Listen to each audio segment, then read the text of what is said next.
Hey, good evening. What's up, AP? Uh-oh, he's typing. He's typing. Hey, I guys. got it. Hey, guys. I was Hi. muted, so I couldn't. I'm Chris Wall, executive producer of Wingfeather Saga, and this is... Andrew Peterson, giant nerd. I'm going to update your name tag. That's what it's going to say down there. Giant nerd. Yes. Yes, I am also an executive producer and the author of the Wingfeather Saga, and I'm so happy. So glad to be with you guys right now.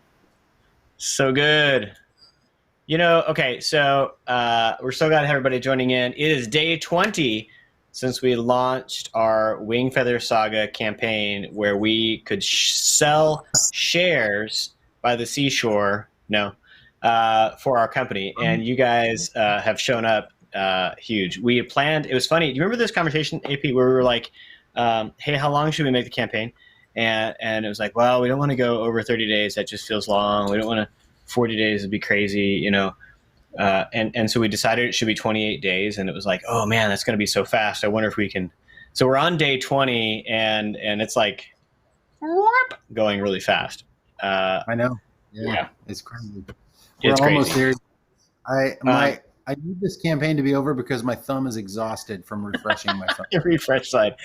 So, folks, we are on here because we have been so excited to partner with Angel Studios, and we are funding season 1 of the Wingfeather Saga, which is based on these awesome books written by Andrew. Here is the first book. Andrew, I don't remember. I have this one still. I don't know if you know this.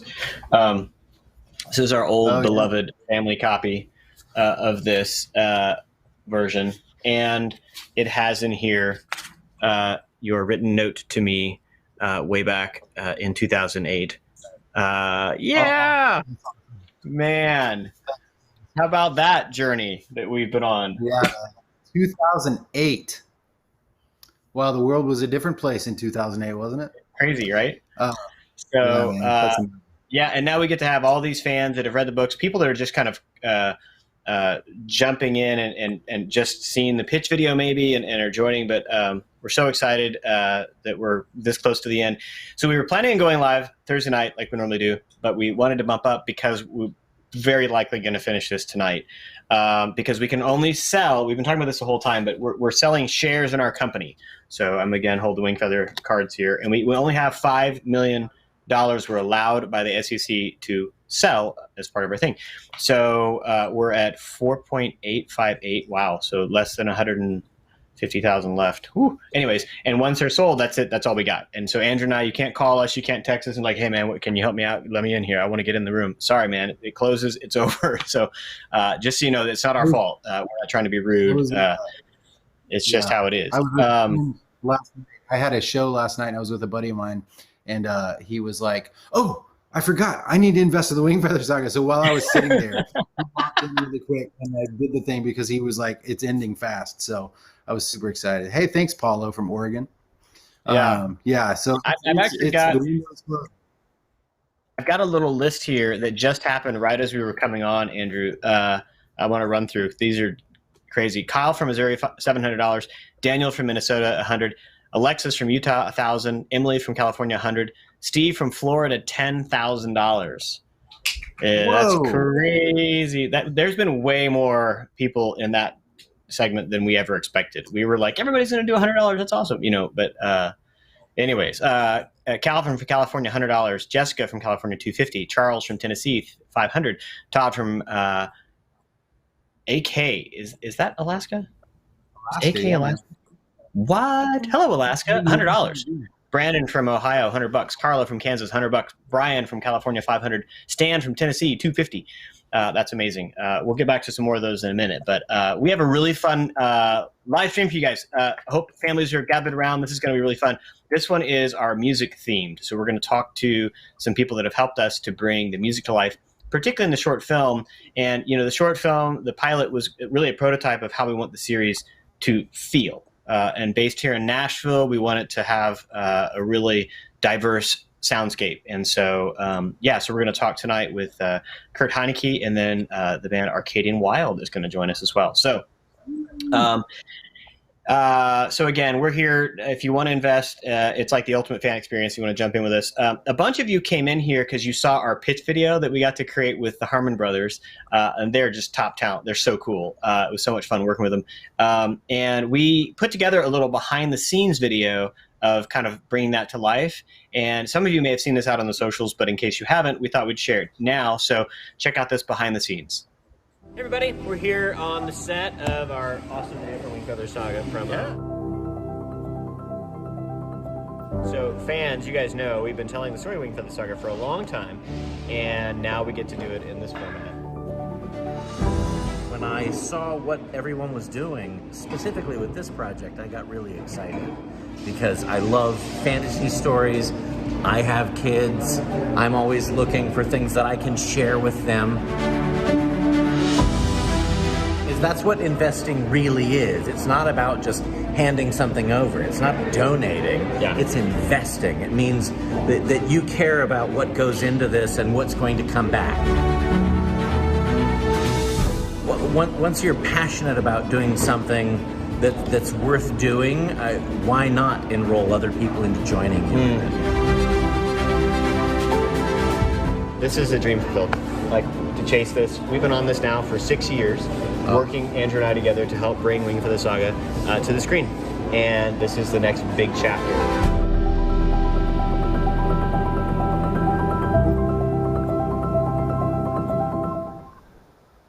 That was so much fun. Oh man. So that location was a blast. Chris, who is the actor who's on screen, was just such a cool dude. Totally into it. He was very excited about being able to be our spokesperson, the Bard. Hey, so we get to work with really great talent, and you're going to meet some of those folks tonight. But we've had a lot of people asking, hey, I'm an animator, I'm a background painter, I'm a whatever, and could I work with you guys? And we would love to hear from you. We have a pretty great group here, but we're always looking for new talent. If you want to reach out to us, you can just hit info@wingfeathersaga.com. Info@wingfeathersaga.com is the easiest way to reach us. And we're also going to put some stuff out there on LinkedIn. I know we've had that question a lot. Okay, so tonight we have some special guests. If it likely may happen while we're sitting here chatting, AP, but that we sell out. If we get to our $5 million goal and it closes, they're going to have a save a spot in line thing that will happen, because sometimes the investments don't go through for different reasons, and it may open a spot. So if that happens, that'll be up for maybe a week. And you may still get a shot. But anyways, just FYI. So we've got Kurt Heinecke, who did our composing on the short film, and then Arcadian Wild. And then we coerced Andrew into playing a song for us because we haven't heard anything musical from you yet. Once this thing finishes and we're done with kind of this funding thing and doing these live streams, how do you stay in touch?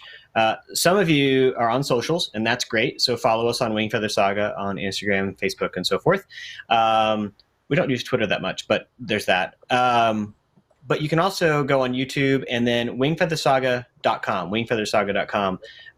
Go check us out there. We have an official Wingfeather Saga fan group as well. And we're going to be updating the website to let you guys in on that. Just with kind of our progress as we go on the series, that sort of thing. But then over on Facebook, we have our Wingfeather Saga fan group, if y'all want to jump in there. And the conversation will keep going. It's super fun. But for those of you not on socials, the website's going to be a great place for you to hear what we're up to as we go make season 1 of our animated series, Andrew. It's happening. It's happening. I still can't believe it.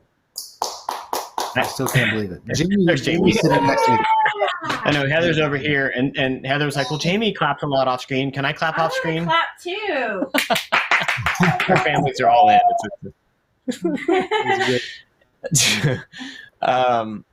Yeah, man. Here we go. I was talking to Keith earlier, and he said, "Yeah, it's not real to me yet. Like, it just all seems like a dream that we're getting to do this, and that all of you people have come alongside." Over 7,500 people have said, "Yeah, let's make this happen." So I'm going to rattle off a couple more of these that have just come in. I just love calling people's names. It's so sweet. Samuel from Virginia, $350. Daniel from Michigan, $100. Catherine, North Carolina, $100. Lydia from Tennessee, $100. Paulo, Paolo, from Oregon, $500. Chris from Pennsylvania, $100. Marcus from Alabama, $10,000. Wow. So this may go really fast. Conrad from Florida, $100. Jennifer from Pennsylvania, $250. Luke from Alabama, $100. Aaron from South Carolina, $250. Tess from Minnesota, $100. Rachel from Wisconsin, $100. Tara Lee from Florida, $100. Michael from Tennessee, $200. And Rebecca from Kansas, $100. Awesome. Thank you all so much for jumping in. That's just really cool. Okay. All that said, we are so excited to have our good friend Kurt Heinecke. Kurt and I got to work together for a long time at Big Idea, working on VeggieTales. Just skilled composer, a man of many musical talents. And when we first started on this journey, we called him and said, hey, could you help us to make some music for this series? And so we're going to talk with Kurt. Now, Kurt, are you there? I am here. Hey! Hey! Hello, hey! How you doing, man? Okay, so I got to say that, Kurt, you are kind of the reason that this is happening. Do you remember where we met? That's right. It's a long, windy road, but it's awesome. Do you want to tell it? Go ahead. It was about your story. It was about 20 years ago, probably pushing 20 years ago, and we were in Estes Park, Colorado, for the there was a music festival that used to happen there, and I was there playing a concert. And backstage, I saw this guy wearing a VeggieTales hat, and I walked up and I was like, "Ooh, VeggieTales! I love those." And we got to know each other, and I think we exchanged numbers so that the next time I was in Chicago, which is where VeggieTales was headquartered at the time, I texted you, or texting wasn't even a thing. I probably pulled over to payphone and said, "Hey, Kurt, it's Andrew. We met at this show. Can I come by and see the studio?" And you guys were working on the Jonah movie, I think. Okay. And I got this tour of the studio, and you were so cool. And then when you guys moved to Franklin, we hung out, and that's how I ended up meeting Chris. That's kind of how the thing happened. I was involved in some of the. Yeah, no, that's awesome, because you came by and saw our grand opening at our new space in Franklin, and then I kind of chimed in. I was like, "Hey, I've got these Irish whistles if you ever need them on anything." And you said, "Hey, I'm doing this Christmas show. Yeah, why don't you come by and play some?" And that led to a couple years of playing. And then I got one of your CDs, your children's CDs with Randall. Gave that to Chris Wall because he was producing on our end for Veggies, and he's like, "Boy, this is some good stuff." We brought you in to do some silly songs with us. You and Chris got to know each other, and here we are. That's amazing. It really is amazing. Yeah, crazy. Thanks for that clapping. I'm going to keep clapping him. I told everybody before we got on here, Kurt, I said, so just so clear, see Kurt's studio, it's pretty amazing. And didn't let us down. Thank you. There's a lot going on here. Actually, I just changed my angle because I realized, I just had the wall in the background before, and I'm like, that's not what Chris is going to want to see. So I want the tuba. Trying to give you, there's the VeggieTales tuba. The theme song was played on that tuba right there. And just got all sorts of stuff. I've got walls. You have Liberace and Bach on your keyboard there. Just pointing that out. That's I run the whole gamut. That's right. Oh man. Okay. So do you remember I first called you and said, "Hey, we're working on this Wingfeather Saga thing, and I wonder if you could help us to make." We were going to do an early teaser. We had a pitch we were going to make at an event, and I said, "Hey, can you help us with the soundscape? We want to do. Keith's going to do like a map flyover thing, and then we need a thing." And you were like, "Okay, well, what melody?" And I said, "Well, probably the best melody we have is this "My Love Has Gone Across the Sea" thing. So maybe you could do something with that." And you turn in this piece. We actually have it. It's an early teaser, so the visuals are very different than you have today. But can we play that teaser real quick, guys?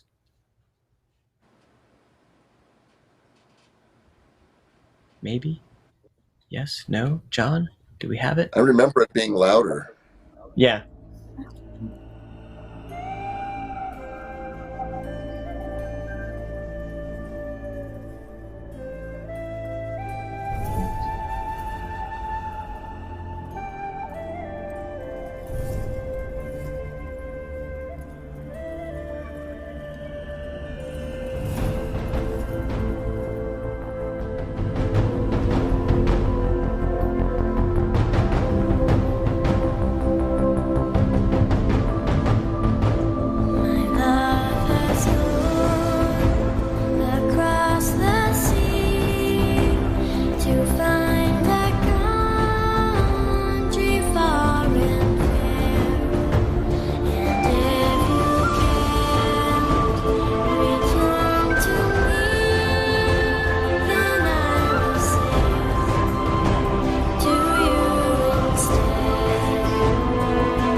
I love that so much.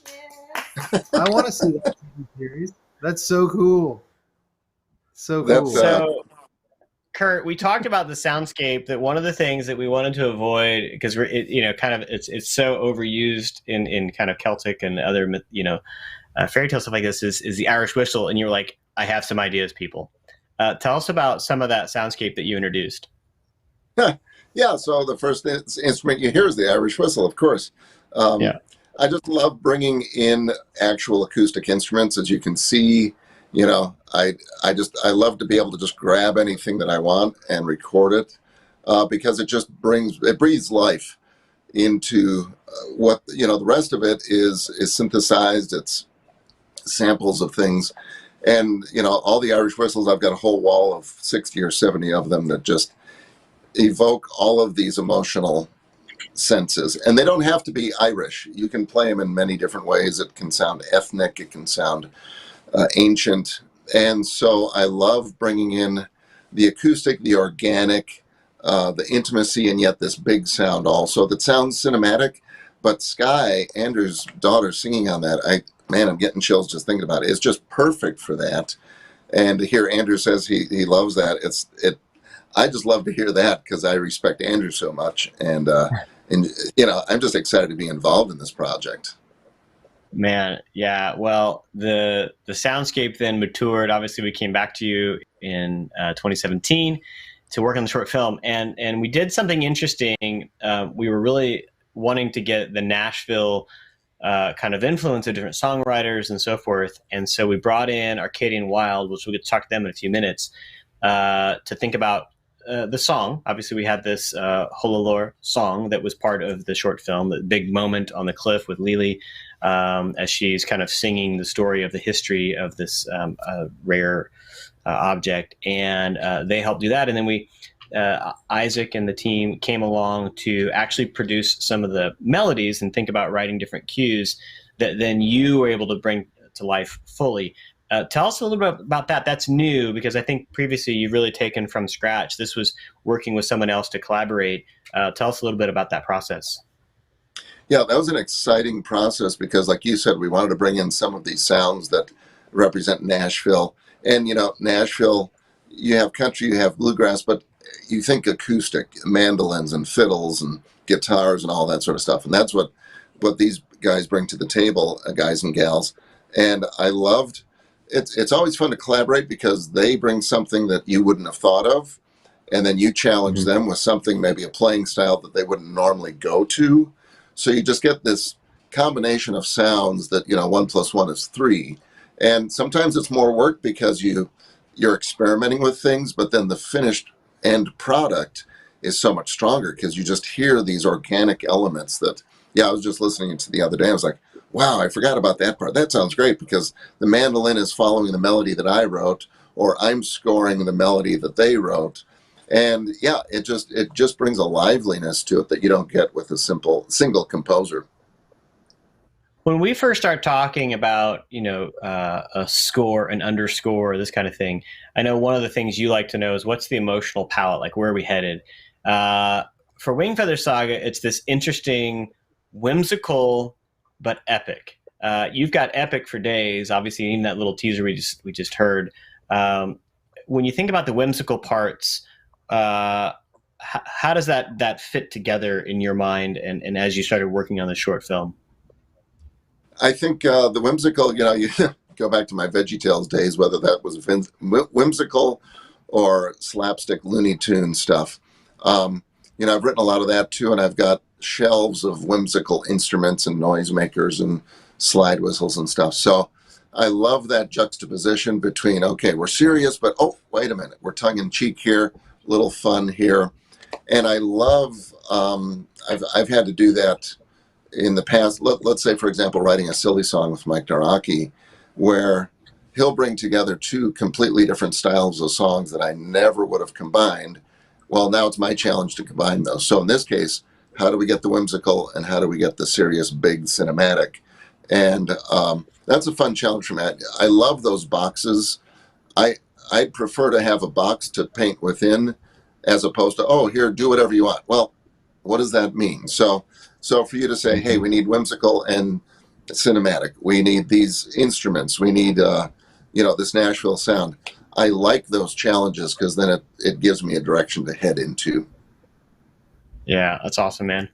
And for those who don't know, Kurt and I got to work together again on the Slugs and Bugs show that's out there in the world, and which Andrew was a part of getting that launched and going. And those sessions with Nashville's players, was that was an epic experience. And it's funny because I thought, we're doing this kind of light kids show similar to VeggieTales with Slugs and Bugs, and yet we brought in these amazing players.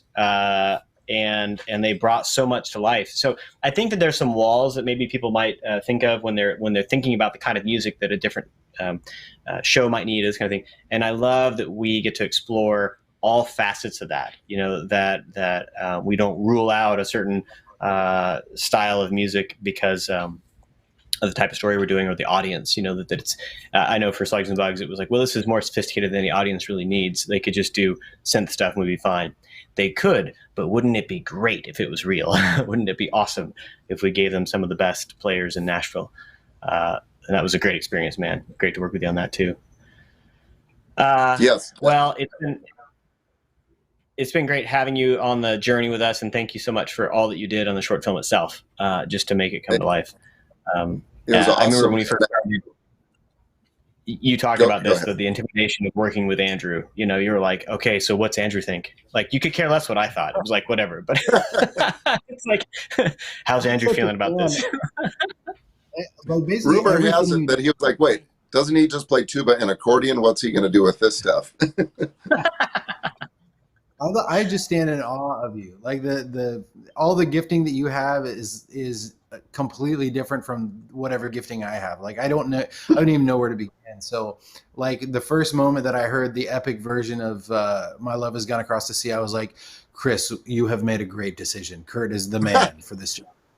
I was so happy. And really, like, it just is, I agree with you about the organic sounds being such a crucial part of the thing. Like I'm an acoustic guitar player guy. So, but I also love cool production. But to me, the mashup of the two is where the sweet spot is, and you just nailed it. So thanks, man. Thanks for believing. Awesome. Well, I'm excited to, be doing my part, and that's what it is. It's just one part of this whole puzzle. People don't understand how big of a production. Hey, let's make a little cartoon. Okay, $5 million later, we can start. And I know you're going to be heading into this, Chris, but while I've got the screen, I've got a little Arcadian Wild story. My son plays viola, and he was in a recording session out in Memphis, and I popped my head in, and the other guys that were with him were all University of Memphis students. And one of them at a break just happened to say, blah, blah, blah, Arcadian Wild, blah, blah, blah. And I'm like, what? Arcadian? And I popped my head in, and I was like, Arcadian Wild? And he's like, oh, yeah, man, I love that group. I've been following them, and then when I heard they were involved with Hutchmoot, that made it all the more awesome. And I was like, well, I just happened to write a score with him. He's like, whoa. So that was really exciting to hear somebody that's following Arcadian Wild. Yeah. That's awesome. Oh, man. Yeah, they're great. Everybody's going to get to hear from them very, very soon. Kurt, thanks for dropping by and sharing your studio time with us. It's good to see you, buddy. Hey, that was great to see you all. I can turn off this green screen now, and that's right. Yeah, this is not my studio; it's somebody else's. It's great to see you. Great to see you, Andrew, and it's going to be a fun time ahead here. That's right. Congratulations on everything. So, thanks. All righty. Thank you. Adios. Man, that's so good. Yeah, Andrew, I hadn't watched that teaser in a long time. And I pulled it up to send to him as reference and was like, oh my gosh. So anyways, all right, there's our updated total, folks. 4.882. Oh my gosh. We're about to get 4.9. Here at me.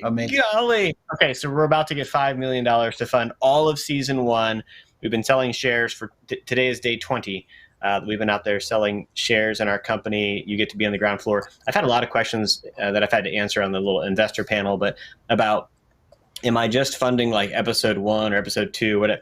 No, you're invested in the whole animated series. So as it goes out and does all of its things, you're in it with us all through. We've said this a few times, but please only invest what you can afford. I know in the energy that we have as we're finishing, there's kind of you may kind of rush. Hey, be careful. We're going to do our very best, but you absolutely could lose whatever you invest with us. So we're not going to guarantee a return. We're going to work really hard to get that back. But you can learn more at angel.com/wingfeather, angel.com/wingfeather about the shares we have available. Once we get to 5 million and are sold out, that's it. You can't message Andrew and myself and ask, can I still get in? It's all we're allowed to sell with the SEC. So there is a wait list that will engage once that's done for about a week for anybody that isn't able to complete their transaction for whatever reason. Andrew, I got a couple more people here. Blake from Texas, $100. Ashley from Texas, $338. Jody from California, $100. Deb from Ohio, $100. Will from West Virginia, $100. Kirsten from Minnesota, $100. Nikki from North Carolina, $100. Kevini from Georgia, $1,000. Thank you. Michael from Pennsylvania, $100. Hannah from Missouri, $100. Lay from Texas, $100. Christopher from Tennessee, $100. Neil from Ohio, $100. Kyle from California, $600. Philip from Pennsylvania, $100. Jola from Minnesota, $100. Michelle from Minnesota, $250. Jennifer from Kentucky, $500. Thank you, Jennifer. And Matt from Virginia, $100. John from Washington, $100. And Justin from Washington, $350. The cool thing, we've been doing the math for a while. Like if everybody just jumped in and did $100, there'd be so many thousands of people that get to go in this journey with us, and that's really cool. So don't feel any pressure to go more than that. I know a bunch of you are, and we're so thankful for what you're doing with us. But that's awesome. Okay. We are so excited to welcome our friends that were just we had a great journey going through this together. It was new for everybody, right? So Kurt mentioned a second ago, but bringing in an existing band and asking them to kind of write some score cues and influence that. And so Isaac and Lincoln of Arcadian Wild jumped in on that with us, and we are glad to welcome them to our live stream. Hey! What's up? We made it. Good to see you guys. What's up, fellas? Yeah, you too. Y'all too. Thanks for having us. You guys look great. It's been a little while. Lincoln, I don't know if Isaac told you we were at a coffee shop over on 12th Avenue, the whole fam, and we went in, we're doing our order, and it's all the distant stuff, so it was all kind of awkward. And the kids are like, we can't that guy, if it's, Yeah, you're like, I think that's their eyes, but I'm not sure. But my kids are like, Dad, I think that's Isaac over there. I think that's Isaac, Arcadian Wild. You should go say hey. And I was like, I'm the hooded guy in the corner. I'm not sure. And so anyways, yeah, dude. So good to see you guys. Yeah, good to be here with you guys. Thanks for having us. Hey, so we just talked to Kurt for a little bit, who was such a great composer with us on the short film. And if you remember, we approached you guys and like, hey, we have this weird song that Andrew wrote the text for, but we have no idea what it needs to feel like, and kind of set it in front of you. If you can remember, kind of take us back to that moment of getting those lyrics and trying to think about a song with these really weird words like holalore and holalel. That's all wrong, Chris. That's not the words at all. It's holore and holalele. But it's okay. It's okay. Not a big deal. So bad. Here's the fun thing was I remember talking to one of you guys, maybe it was both of you guys, and being like, okay, so for this song, there's this lyric, but what I want is for it to sound like Irishy, but not really Irishy, a little bit bluegrassy, but not really bluegrassy, but also kind of like medieval, ancient, like, so some combination of like ancient, medieval, Irish, bluegrass, folk, magical. And you guys do it. And then you did. Just totally amorphous. Not really sure what it needed to be. What was the process like? What was the process like when you guys sat down to do this? Man, well, it feels like it was a different life ago. But I mean, it was definitely like we like as a band sort of just got into a room and just spent hours like bouncing ideas and just trying everything. That's sort of something that like we tend to do our best to always do, is just like any idea that we have, we just chase it down. Like even if it's like this, that's probably not going to work. That sounds that's going to sound bad. It's like, well, let's see where it goes. Especially, yeah, whenever the prompt that you're given is just kind of, 10 things, all at the same time, but which is really no things at once. Well, I think we were nervous because, Andrew, you like wrote the text for it, so it was kind of nice to like have the pressure of generating a lyric taken away, but then like you have this like ethereal idea in your head of what it needs to sound like, and we have to like try and hit that, which felt like we kind of felt like imposters, like stumbling through that process a little bit. But like Isaac just said, like we just kind of like kicked the tires on lots of different like very silly ideas and hit lots of dead ends, but then eventually found something that seemed to check all of the boxes that we sort of talked about with you. Yeah, so it was really funny. That was the first lyric that we had ever tried to arrange music for that we hadn't ourselves written. So that was kind of the funny process. And like kind of where it landed too. It's like, okay, like what from Celtic music can we keep here? It's like, okay, well then there's lots of like 6/8 Celtic stuff. So let's put it in that.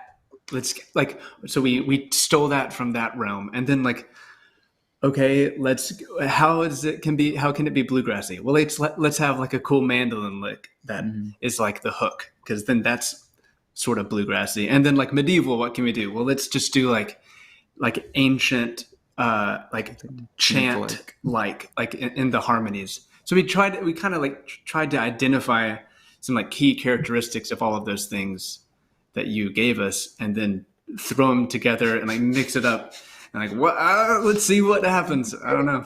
That's what's amazing. Like I just love that moment in the short film. As soon as you hear that guitar part come in, it you feel exactly what the scene wants you to feel. You know what I mean? Mm-hmm. Like it comes in and you're like, oh my goodness, something crazy is about to happen.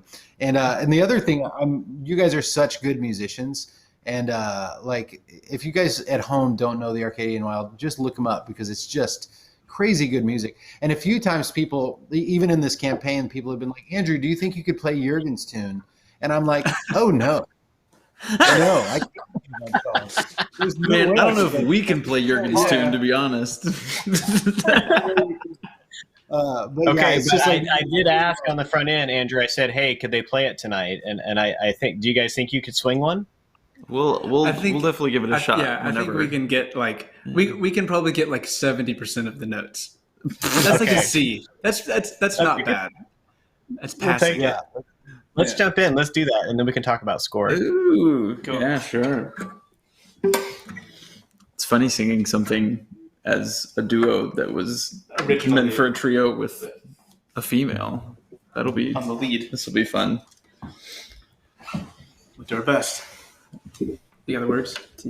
Oh yeah, I should make sure. There aren't that many, but it's hard to remember because I'm nervous. All right.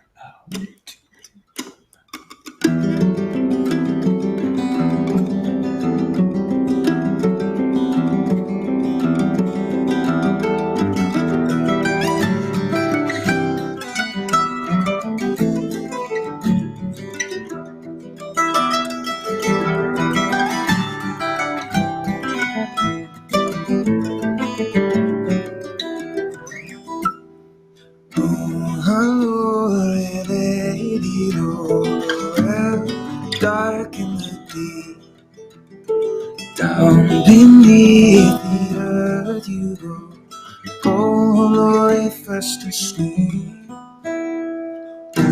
Lord, lady low, how dark in the deep. Down beneath the earth you go, Lord, fast asleep. Fast to sleep. Fast to sleep, dark allure in the day.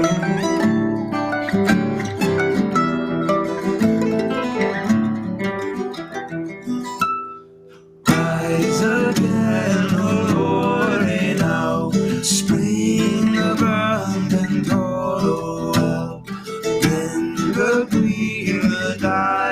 go. Raise the rock where Jürgen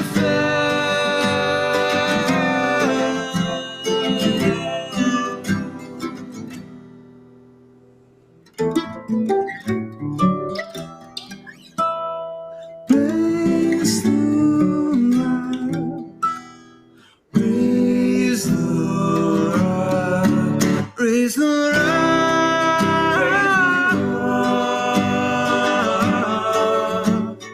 oh, raise the rock.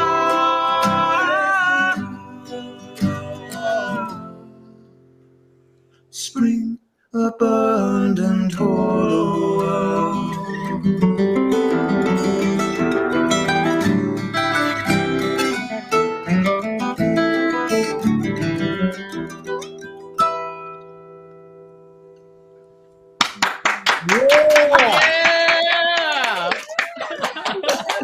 So good. It's so good. Wow. It's spooky. Hey, will your new band T-shirt just say Arcadian Wild raise the rock? Yeah. That's good. Raise. Well, you'd have Jürgen going like, yeah. Yep. Yeah. That's Dude, totally like that kind of, moment. That's like raise the rock fist. That's that moment for sure. That's solid. Exactly. Yeah. Okay, so you delivered this song, and we all had this like, whoa, that was amazing. And then you started the process of writing cues, and I would go to you with like notes from Tom, who directed, and I would kind of give you like, hey, here's the where this next moment needs to feel like, and you started working on those cues, and that was something. Obviously, Isaac, you've got some musical composition in your background, but this is new. Talk about that process of kind of thinking through and making those come to life. Yeah, well, like you said, it was totally new, and again, it was so nice to have Kurt there, because as just this sort of like, I knew that it like wasn't totally like we were just sort of like we were there to have ideas and to influence, sort of like you said, and then like we would any sort of ideas that we would have, we would send off to Kurt. And then he would be the one to orchestrate and sort of like bring these ideas to life and like make tweaks. And it was so cool to get your notes and Tom's notes and then to just kind of try something like, I don't know, how about this? Again, never done this before. Like, this is how, like, this makes me feel. Who knows if it makes, like, if it, hits the scene right or hits the key right, and then to send it off to Kurt, and for him to come back with like, okay, now there's like that instrument is actually turned into, this. It started out on a clarinet, but what if we put it in the French horn or what, and like he would sort of like, I think really like what we did was more of sort of like present like bones, to the table, and sometimes just like a femur or whatever. And then Kurt would like put like flesh on it and like turn it into a whole leg or whatever, or a body. Wow, really, what a horrible metaphor, Metaphor really visceral. Yeah. Anyway, it was really, honestly, it was sort of like this. I mean, it was an incredibly learning experience, and so exciting to have an idea and then to filter it through Kurt, and for the thing that comes out on the other end for me to be like, oh yeah, I can still pick out like, here's this idea, but just the way that he glued everything together. And that was so cool to kind of have, nuggets of your ideas like thrown back at you and be like, oh, that's right. That's what I meant. That's the way it was supposed to be. Yeah. Okay. Thanks, Kurt. That's awesome. So that's awesome. Yeah. Well, you guys were such troopers for it too. It was fun. It was a blast. Seriously. Thank you guys. Man. So much. Well, okay. So folks, if you haven't listened to Arcadian Wild, go check out their stuff. It's available all the places. We're such big fans of you guys. I want to pause and say, because of that great song, you got us to $4.9 million. Let's oh go. My word. We're doing Play it again. Play it again. Play it again. So we're 7,720 people have jumped in with us. It's crazy. It's crazy, right? It's just like I don't even know what's happening. You guys. It does feel like a lifetime ago, right? I mean, it was just 2017. We were sitting down working on this, but it does like so much as like we've all gone and done things, and to get to come back to this, it's pretty amazing. Yeah. I'm just so excited. Like Kurt said there at the end, like I think we're so honored to just play such a, small role in the whole thing. And I know how much you, Chris, and also Andrew, obviously have slaved over this and just poured your heart and your soul and your blood and your sweat into this for so many years. And I'm just so excited for you guys. And I'm so excited for everyone that these stories mean so much to, us included. And I'm just so excited to just, take it all in and just to be on this journey and just and to play such a small role. It's an honor. And I'm so pumped for you guys. It's so awesome. Can't wait. Thank you. Well, thank you for playing for us just a second ago, and so glad to have you. Good to see you guys. It's been a little bit. We'll see you around town. And thanks for dropping by. We'll see you later. Thanks for having us. See you, dudes. Wild. I don't think Raise the Rock's going to catch, Andrew. I saw them like slowly going like this. We'll do a remix version, a little EDM or something. So AP, we're at 4.9. What do you think about that? I think it's crazy. I think it's great. Yeah, it's wonderful. So everybody keeps asking, I don't know if you get this question, but I keep getting this question. So Chris, did you expect it to be like this? And I'm like, no, I mean, you have your dreams, you have your fears. Like, I don't know about you, but like it's highs and lows of, I think we talked about this. We could launch and say, hey, we're doing a thing, and total faceplant. Nobody cares. Right. But instead a whole lot of people care. Yeah, it's really amazing. It really is something. Of course you have high hopes that it's gonna go. But I mean, we prayed the night before, and just were like, I don't even know how to talk about it, but it felt like we were standing on the edge of a cliff, like the night before this thing was going to go live, because who knows what's going to happen, And the fact that here we are 20 days out, and we're almost across the finish line is, I mean, in my wildest dreams, this is what would happen. I just hoped it would happen. And so here we are. So thanks everybody. Thanks for believing in it. I'm so thankful. Hey, I want to quickly run through. We've got a handful of people that have jumped in with us here, probably during the song. So I'm telling you, Arcadian, they just did their work. Hillary from Illinois, $1,000. Jonah from Indiana, $100. Karen from Pennsylvania, $120. Julie from Michigan, $250. James from Minnesota, or from Mississippi, sorry, $100. Baja from Florida, $250. Melissa from Texas, $500. Margot from New Hampshire, $200. Deborah from Georgia, $100. Julie from Missouri, $500. Ben from Kansas, $200. Margot, that one's again. Ralph from Kentucky, $100. Roxanne from Michigan, $250. Roberta from Arizona, $100. Evan from North Carolina, $100. Daniel from California, $100. Mark from Texas, $200. Matthew from Virginia, $200. Nicole from Hawaii, hello, $100. Jessica from Georgia, $100. Christine from Missouri, $100. Seth from New York, $1,200. Ben from Georgia, $250. Colleen from Texas, $2,000. Thank you, Colleen. Tina from Illinois, $100. Micah from Illinois, $250. Heath from Wisconsin, $350. Mark from Texas, $10,000. Wow. Thank you, Mark from Texas. Nathan from Indiana, $1,000.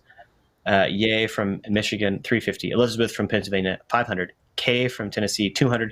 Flip from Texas, $100.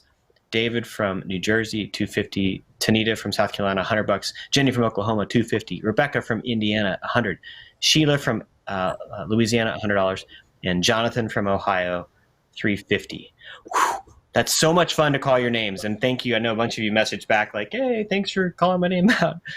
You're all investors with us that you're going to get to hear from us a lot over these next few years. We've said it a couple times, but we plan to take all of the revenue that we earn from the series, and people have asked a lot of questions about this, Andrew. I don't know how much you've gotten, but hey, how does the series get revenue? And there's a number of ways. The intent is the show is free, much like others on Angel's platform, like Dry Bar Comedy and The Chosen, where the show is accessible to lots of people. And then we will, of course, have some really fun merch. We're actually starting those discussions now about T-shirts. And Jamie wants, what does she want? Andrew, what does Jamie want? There it is. In Target. Action figures. We'll be happy until she sees it. Yeah. It's going to have to be, yeah. So all those kind of fun things that will be places that people can engage and have fun with us, and that will help support the series. So for the time being, all the money we make from that sort of stuff will go back into season 2 and season 3 and building it out. And that's so plan to be with us for a while, for a number of years, as we all get to use these resources to make a really cool series. And season 1, 6 episodes. This last little bit is funding episode 6, the season finale. And it's a ringer. For those of you that have read the book, we're largely, season 1 is going to follow the first book in the series, On the Edge of the Dark Sea of Darkness. This one right here. So most people have read this, I hope. If not, go read it or get the audiobook. It's awesome. It is so good. Our family has loved these. We've read them over and over. But we're going to follow basically the first book for season 1, 6 episodes. We'll kind of track that story through. That does not mean that each season will be the next book, that kind of thing. So just to be clear, we're going to go and tell as many seasons as we can, as many episodes. It's not like, do you remember, Andrew, when Lost was running and nobody knew how long Lost was going to go, and you could tell because there was like the filler episodes where you don't know, and you know. So we're going to know, but we could go long or we could go short. We would love to go long. It'll really depend on the audience response, which we hope to have those episodes out about a year and a half. So late next year, we should have episodes out for everybody to watch. So excited. There's something really nice about knowing the ending of the story. You know, like so many series start and they have this kind of vague sense of where it's going, and they just kind of like make it up as they go. And with the Wingfeather Saga, starting with episode 1 of season 1, we have the ending in mind. We know where it's going. And so being able to craft a story, being able to shape each season according to this arc that we know is coming, is just this huge advantage. It's like such a cool way to get to tell a story. And so, and it, you know, like it's kind of cool to me too, because not very many television shows get to do that, you know? And so we have this like bookended thing, this beginning, middle, and an end already in mind, gives us so many advantages. And as far as how we tell the story, how we choose which parts of the story to focus on, and where to stretch our legs. And so it's really, really exciting. And there's not many of these series out for families. We've talked about this in some of the pitch materials and stuff, that like for families to sit down and watch a chapter by chapter experience, you know, in television series. There's movies that have that kind of, you know, like Marvel Universe does that a bit, right? Where you're kind of going through a journey with some characters. Adults have that, but a lot of kids material in particular is just cyclical. It's not a narrative arc driving through. And that's one of the things that I, as executive producer, got super excited about this. Like, hey, we know where we're going, and it's just about where do we want to frame up. So can't wait to show you guys what we've whipped up here. Some people have asked, Andrew, are we going to be faithful to the books? And I know we've talked about this, but of course, the story is going to be the story. And the great thing about partnering with Angel Studios is that we have creative control on the show we want to make. They're an awesome distribution and marketing partner, but we get to choose how the show gets made. And we're so excited about that freedom. But we want it to be a fresh experience. So just so we're clear, like, so if you've read the books, sometimes adaptations can be really derivative, where it's like it's page for page, but in a way that's like there's nothing fresh and new. And I think what we're super excited about, which you even saw even in just that short pilot, is that we actually got to have some of that, right? Some of that like, ooh, that's new. Ooh, that's fun. Ooh, both visually and both in storytelling. So we want to make this a fresh experience for everybody that gets in the story. But we're going to be pretty faithful to the books because Andrew's right there. He's sitting with us. I was going to say too that the heart of the books is the important thing. You know what I mean? Like the visual storytelling and the way you tell a story in a book are two different mediums completely. You know, and so there are some things that just won't quite work on screen in the way that they work. So then we have to get creative and figure out a way. How do we convey the heart of this thing and stay true to what the Wingfeather Saga is really about in a visual medium. So, and we've mentioned this before, but there's some really cool things that, like, I love collaboration. I love bringing a bunch of different imaginations to bear on one idea. That's how it works in the studio. When I write a song, I go to the producer and I say, hey, here's the bare bones of the thing. And then the producer kind of helps you augment it. He takes the song and he goes, if we bring in this person, or we bring in this person, if we change the shape a little bit this way, the song becomes something more than I could have done alone by a long stretch. And so even with the short film, I remember some of the production design. I think it might be Tom who came up with the idea that, why don't we bump the town of Glipwood right up close to the edge of the Dark Sea? And that allowed for all these cool visuals. Like every town scene, you can see these ravines because the town is built on the edge of the cliff. And I was like, that's so much cooler than what I wrote in the book. I wish I had thought of that when I was writing on the edge. But those kind of possibilities of like, how do we make this thing even more striking and exciting? While at the same time, the world is hopefully broad enough and rich enough that there's all these like fun little footnotes that show up in the books that we can explore a little bit, in the series. So who knows? But the possibilities are pretty great. Hey, so a bunch of you folks tuning in know this, but some of you don't. Some of you know Andrew here is the author of this great book series, and that's awesome. But some of you don't know that he's actually longer experience as a songwriter and has been doing this for a very long time. And so we asked Andrew, hey, we feel like it'd be remiss doing these live streams if we didn't have a chance to hear some music from you. And so he agreed. Jurgen's tune and My Love Has Gone Across the Sea had both already been played. So we kind of played you out on the Wingfeather side. But you had a song in mind that I thought we could listen to now.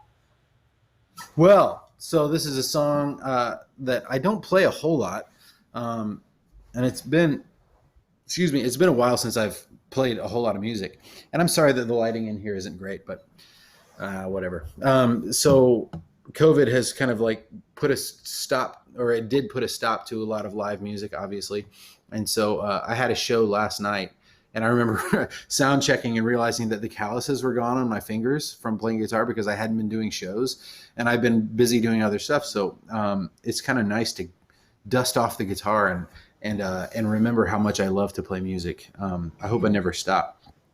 But this is a song called Windows in the World, and it's one that I wrote years ago, probably 10 years ago. And it opens with the line, so you're sitting at the movies, you're watching how the story finds a way, and you've seen it all before, but still you love to see the hero save the day.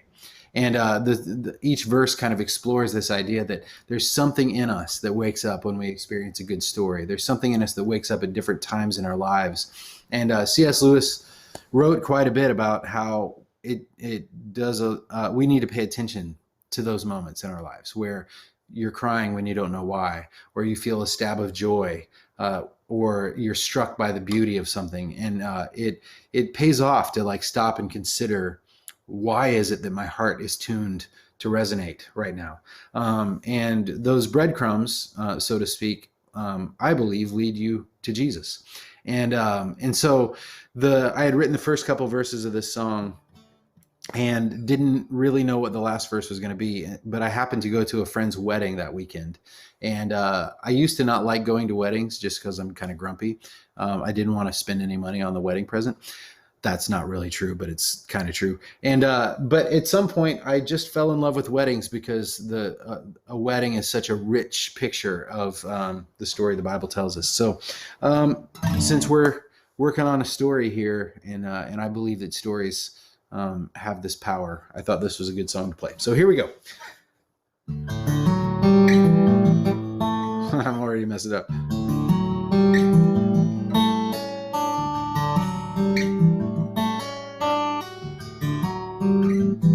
So you're sitting at the movies, you're watching how the story finds a way,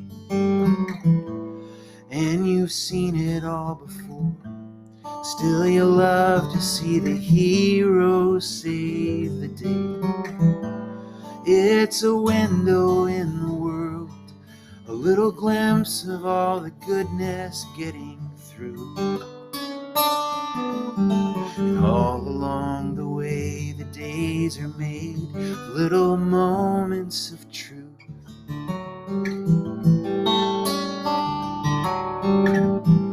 Oh, and every Sunday morning you can see the people standing in a line, and they're so hungry for some mercy, for a taste of the communion bread and wine. It's a window in the world, a little glimpse of all the goodness getting through. And all along the way the days are made, little moments of truth. It's the way the clouds are burning from the angle of the light, as the earth is slowly turning you to meet it. And you're watching at your window at the ending of the night. It's as plain as day, so any fool could see it. It's a window in the world.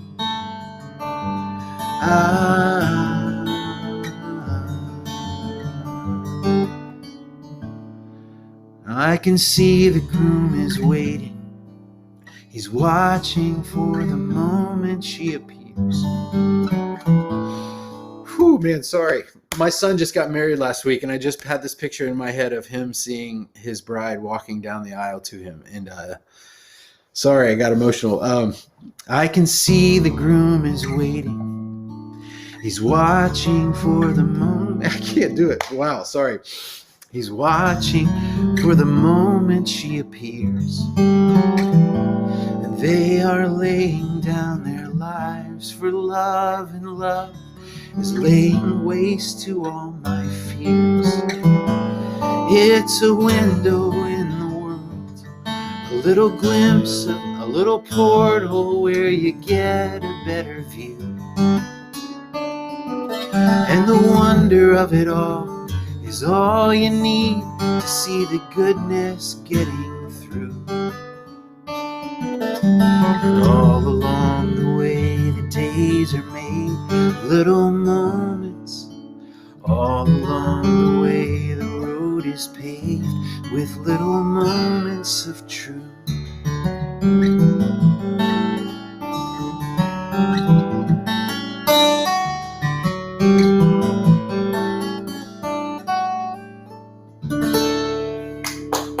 All right. I didn't think I was going to make it. Thank you. You didn't know you were accepting a landmine on that song. Gee whiz. I really didn't think about the fact that I was going to, I wasn't thinking about the wedding last week, but the look on Asher's face when Olivia showed up was just priceless. And she was so beautiful, and them coming together. And that's the story that the Bible tells us is the end of the whole story of the world, you know?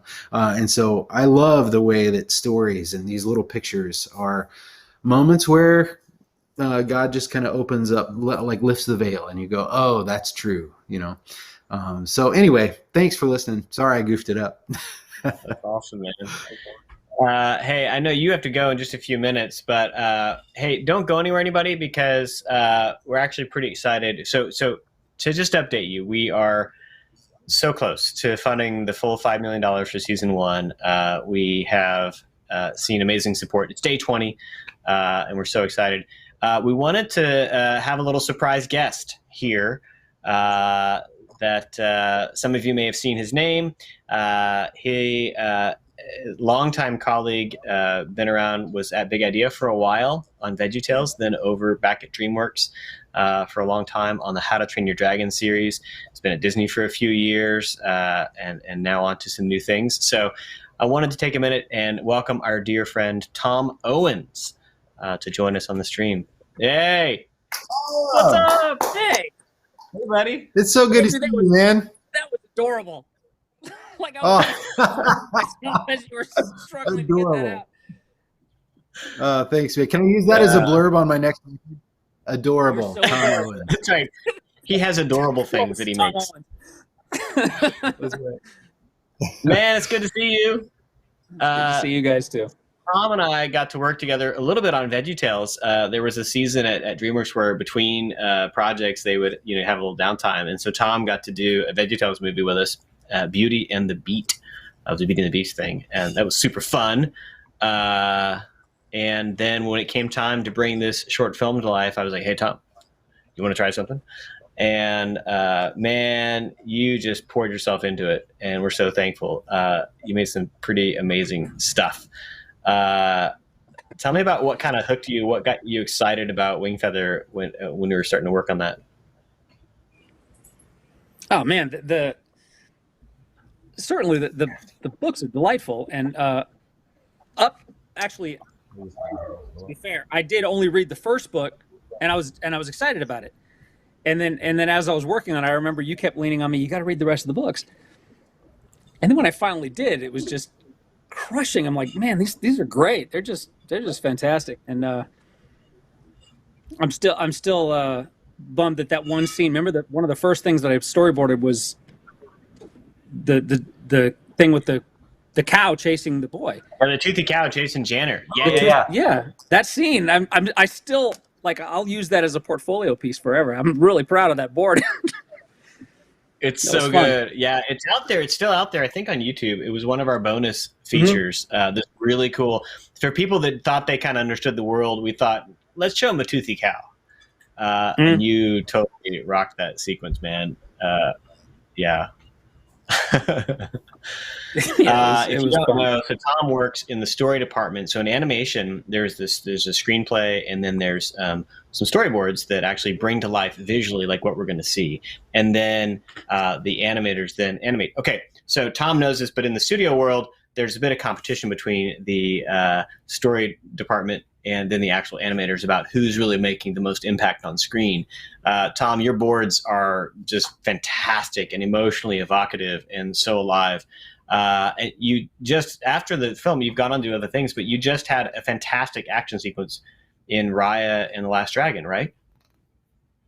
Well, yeah, there's a good chunk of the middle of the movie that are several scenes strung together. That's all my stuff. So I got to do some cool stuff. But from the time that Raya and the gang go into, I think, Tong's hut, and then they capture him and tie him around the post, and then the villain shows up and she goes out and has to fight her. That's the big fight scene.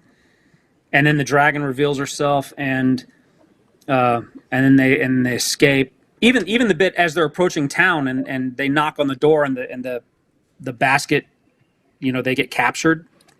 That whole section is all mine. I was really proud of that. It was a fun movie to draw, for sure. As Andrew said a second ago, I don't know if you heard this part, but one of the things about collaboration is people like yourself get to come in and kind of push and pull things. One of the things you did was push Glipwood, the town that we start our story in, to the edge. You were like, well, shouldn't they be like right at the edge of the cliffs if they're going to watch this Dragon Day thing? What was some of the inspiration for that, and then kind of the rift in the town with the valley and all that stuff? It seemed to me logical that, like, if they live on the edge of this ridiculously tall cliff, that it would be like a New England town where all the buildings are like almost piled on top of each other, leaning over the edge, because that view, that one thing they get to do every year of just watching the migration of the dragons, is their highlight of the year. That's so it makes sense to me that all the buildings would be right there on the edge. That's the prime real estate, and it seemed funny. And then the idea of having bridges going back and forth between the cleft and the rock seemed also really just cool, and something that you'd want to look at. Something that you want to see a camera fly through, and yeah, it's one a of the things cool we area. explored. Which do you remember? There were some boards here. I don't think they were. Maybe they were yours, but of when the kids have first had the little encounter with Slarb. And if you've watched our short film, everybody, you kind of know what this is. But there's this moment when the kids have encountered this one Fang who really wants bad things for them, and then they're trying to escape super casual while running out of town. That you actually had them going across the bridge, and you could see some of those lower areas of town. In this idea that there'd be like, cliff edging, housing, and that's all the way down in there, in that, kind of rift in the town. We see it briefly when they come into town over the bridge. Remember that? You get to see a snippet of this, but there was a whole sequence, where, down in here where it was like, what it would be like if there was like buildings like clung to the side of that thing. And we boarded a thing and didn't get to actually use that section. But that was, I know we were talking about that would be like an interesting, like, who lives down there? You know, they. Yeah. Yeah. I mean, for my whole career, even before I was in animation, when I was a kid, and I would look at books on animation and I'd see those awesome paintings of like layouts from movies that you never actually got to go there. Like you'd see these really awesome paintings of really cool places. And I'm like, man, when I see that movie, I want to go see that. And then they don't do it. And that always irked me. Like I wanted to, create one of those places that you want to go and then actually go and really show it. And I think at one point I was even pushing for the bookstore to be down on that wall of one of the cliffs, just so that you could really go there and spend time in that odd place. I love how much we talked about this when we were working on it, but having things that are beyond the edge of the frame that are like, what was that? That we, I think it was a Miyazaki reference. Like he'd have like shapes and silhouette of things. You're like, what was that about? I don't know. But what does your imagination think it is? I know it's one of the things that, you and I and Keith talked a lot about, just really sparking imagination, right? Like, let's just kind of like let things kind of percolate that are like, what else is happening in this world that is not the main focus of the story, but that I could let my imagination get into, which is some of the paint style. Obviously we went with the kind of paint motion vibe is to do some of that. Like, we're not going to go pixel perfect like the big studios. We're going to go for this other vibe. And that just had especially when you have people like yourself kind of coming up with really interesting things like, what if, and we run down there and kind of hint at it. Yeah. Do you remember when I told you that we couldn't have Oscar on screen, and you were like, okay, so how could we get Oscar to be heard? Because he's got to say some things, and we come up with the tube system. Yeah. It was like an old playground thing. Yeah. Yeah.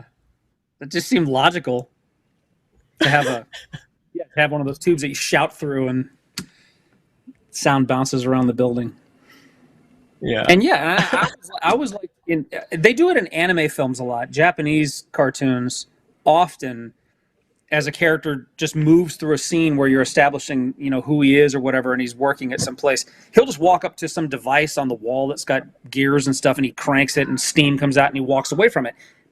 Who cares what it does? It was just interesting to look at. And I love that stuff. It's super evocative. It just really puts you, in more of that mood of just, I want to go there. I want to see what that's all about. Mm-hmm. So tell me of the 15 minutes, what sequence did you feel like was the most successful in the short that you were like, totally got that? I have ideas, but I'm curious what for you was one of your favorite moments. The breakfast. Yeah. I knew it. I could have called it. I just like the conversation, just I like the small moments in movies, and I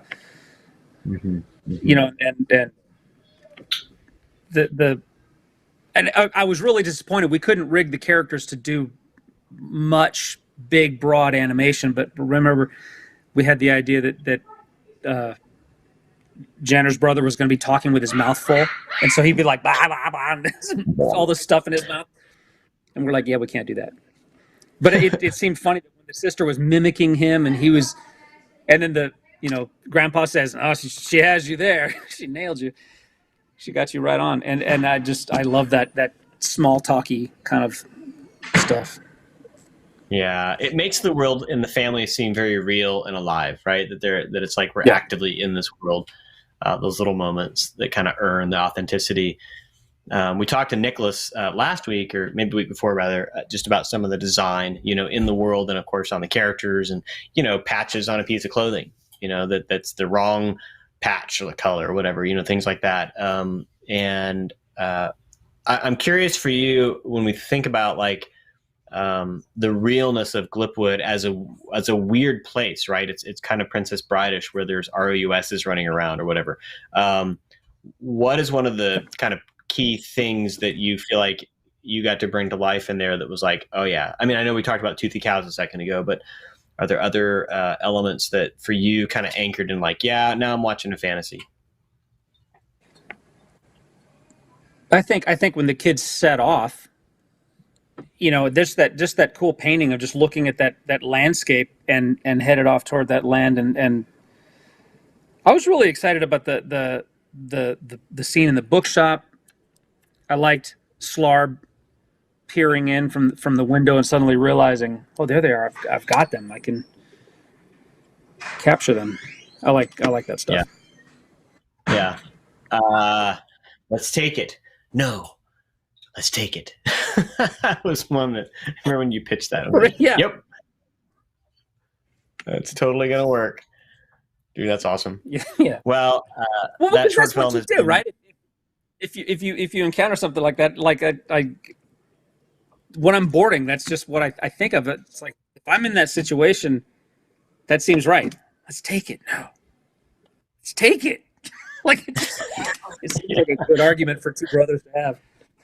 Yeah, and I think that to folks watching here, that's some of what Tom brought to life in the short film with us was just this alive world that the story department really got to own. And we had a great script going in, kind of gave us a good idea. We knew what we were going into, but then there's so many elements that you brought to life in just little moments that like suddenly it was like, wow, and it wasn't just you. Obviously, you were directing other artists. I'm thinking of like Erica's boards from the end. Do you remember she did the homecoming when Poto's got his lantern and all that business? I remember those. They were like really beautifully rendered. And it was like she had all the light sourcing and the empty house and all that cool stuff. Some stuff we actually didn't get to show in the short. But that set of boards was beautiful, and it's that making real that the story department really gets to do, before the animators even step in, which gives the animators all kinds of inspiration to then do their task. That was nobody ever gets to see the boards really. It's always behind the scenes stuff. I've gotten to see a bunch of your boards for movies you've worked on, and they're always so cool because there's so much of like, oh yeah, no, I can see exactly how that translated into the final film. I that stuff gets me excited, and I liked the opening, the poem. I've always really liked the idea of starting that on that creepy poem, and the it reminded me of the child catcher in Chitty Chitty Bang Bang, which used to terrify me as a kid. I don't know if anybody even watches that anymore. The idea that guy's going around town going like hunting kids is creepy. Do you remember our first maybe our first or our second pitch meeting over at a studio that I won't name, and the guy said, that black carriage thing, we're not doing that, that's too scary. Remember that? And it was like, what? And then he asked, are there going to be swords in the world? Yeah, they're going to be swords. Yeah, we're not going to do swords. We're both like, what? Yeah, well, that's been a frustration of mine since the 90s. I mean, working in television animation in the 90s, all the cartoons that we made, they had these broadcast standards and practices notes like you can't have broken glass for any reason, because broken glass is dangerous. And so, I worked on Goof Troop, and like they couldn't throw a baseball through a window. And I mean, not that you can get around that, you can make a better story, but it's like to hamstring your storytellers by saying no sharp objects, no scary things, nothing, that's too scary, that's too this, that's too that.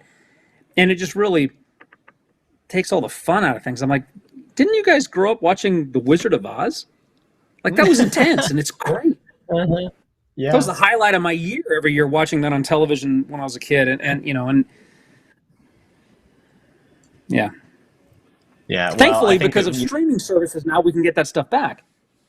Yeah, and I think that's something that Andrew and I are keenly excited about with Wingfeather Saga, is just this idea that we can bring a really rich story.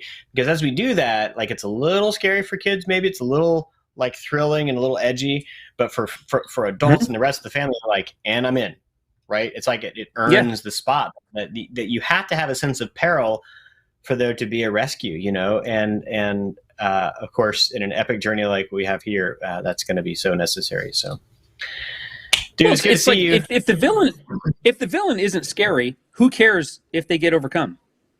It just doesn't work. Like, it just doesn't work. If you give somebody a good, honest person to be intimidated by and scared of, just again, like the Wicked Witch of the West used to scare me to death when I was a kid. And when Dorothy finally takes that bucket of water and splashes it on her, and then she dissolves, it was so satisfying. It was just really wonderful. Yeah, it's like the Chesterton. I think it was attributed to Chesterton that kids know that dragons exist. So telling them that dragons don't exist is kind of senseless. But what they want to know is that dragons can be beaten, right? Can be beaten. That's what we want to. Yeah. Like, let's give them that. Like, here's how. You don't be afraid. They can have a pail of water thrown on them, and it goes away. Dude, it's good to see you. Thanks for jumping on this evening and spending a few minutes with us. Thank you so much for all that you invested in that short, and so many people have gotten to see it, enjoy it, and just love it. And it's certainly opened up the opportunity we have now to step into a series. So appreciate all your hard work there. All right, Chris. Good to see you. See you, buddy. Awesome. So that was Tom Owens. If you don't know, he's the guy that directed our amazing short film pilot that so many of you guys have seen. I mentioned a second ago, sorry if that was awkward, but Andrew did have to step away. He had a prior obligation, but we were so excited to get to bring Tom on for a little bit there. Y'all, we are still cranking here. Let's see, what's our latest total? I haven't looked in a minute, but we are closing in on our $5 million funding. I'm Chris, executive producer of Wingfeather Saga animated series. So glad to have you on this, our likely last live stream. We'll probably pop on to say thank you and finish off, but we set out 20 days ago, 20 days, y'all, to raise $5 million in investments towards making season 1 of the Wingfeather Saga animated series on these fine books here. And you guys have shown up in strength. You've set some records. We've had people writing about it in lots of different places because it's pretty landmark what's happening here. We're really setting off to do something that hasn't happened before. I had a friend talking about this, just kind of the shift in entertainment, that's saying there's people like you who have invested to go make something exist, and you get to be a part of that process. It's not a Kickstarter. You're not going to donate. We don't want donations. We want you to buy shares in our company. And when we go make something and it's awesome, and if it's successful, you get to share in that. So if you have already jumped in with us, thank you. So good to have you. You're going to spend the next few years with us as we make this multi-season animated series. We're starting with season 1, 6 episodes in season 1, which will cover largely the first book, and then it's open from there. So we're so excited to welcome you. I've got a few names I want to read off, just people that have recently jumped in. Kelsey from Alaska, $1,000. Sarah Catherine from Tennessee, $350. Thank you. Timothy from Utah, $350. Jennifer from California, $100. Kyle from Ohio, $1,000. Thank you, Kyle. Kurt from Mississippi, $150. Jason from Missouri, $200. John from North Carolina, $350. Danny from Georgia. Sorry, my page just refreshed. Oh, thank you, Brad. Wow. Okay, there's a lot more here. Gee whiz. Okay, so now it's scrolling. Okay, there we go. Diana from New York, $100. Paul from Colorado, $100. And Joshua from Colorado, $100. Avedna from Minnesota, $100. Danielle from Indiana, $250. Matthew from Texas, $100. Lincoln from Tennessee, $100. Jenny from Tennessee, or Lincoln from Tennessee invested $100, and Jenny from Michigan invested $1,000. Thank you. David from Florida, $650. Zachary from Pennsylvania, $100. Thaddeus from Illinois, $630. Caleb from Pennsylvania, $1,000. Aaron from Georgia, $500. Abraham from Washington, $100. Miranda from West Virginia, hello, $100. Ashley from Georgia, $150. Ethan from New Hampshire, $250. Tanya from Virginia, $260. Amy from Washington, $250. Kristen from Ohio, $1,000. And Andrew from Indiana, $200. There's lots more. We're so excited. One of the things that happened this last week that some of you may not know is that we really kind of set a new record. And just want you to know, we're gonna show this in a minute, but there are crowdfunded efforts, and this is what's interesting about this. Crowdfunded efforts, which are people like Kickstarter, where they donate to go make something exist, right? And then that goes and exists. And if it goes and is really successful and has a bunch of stuff, that's awesome for the creators that worked on it. That's not what we're doing here. What we're doing here is we're actually giving you shares in our company, in Wingfeather Saga, the animated series, not in episode 1 or episode 2 or season 1, in the entire series. You're a part of the company making Wingfeather Saga animated series.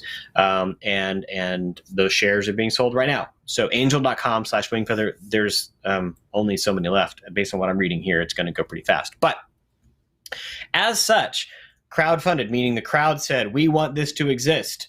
So the executives at different companies have said, no, we don't think anybody wants that. And trust me, I've heard that for many years. Andrew and I both, Tom and I sat in plenty of meetings where they're like, no, we don't think people are into it. And instead we came to you guys and said, are you guys into it? Because we think this could be really amazing. And maybe I'm alone, but maybe I'm not.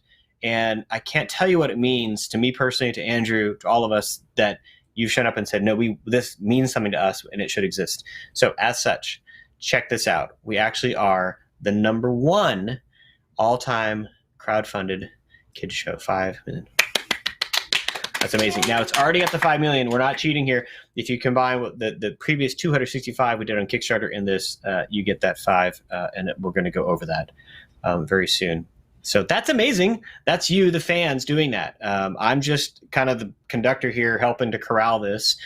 People have been asking what my role, executive producer. So I am the CEO of our company and helping to put this all together and get all the right people in the room. And it's going to be so great. You have no idea. We're so excited about the talent that is coming to help make this series.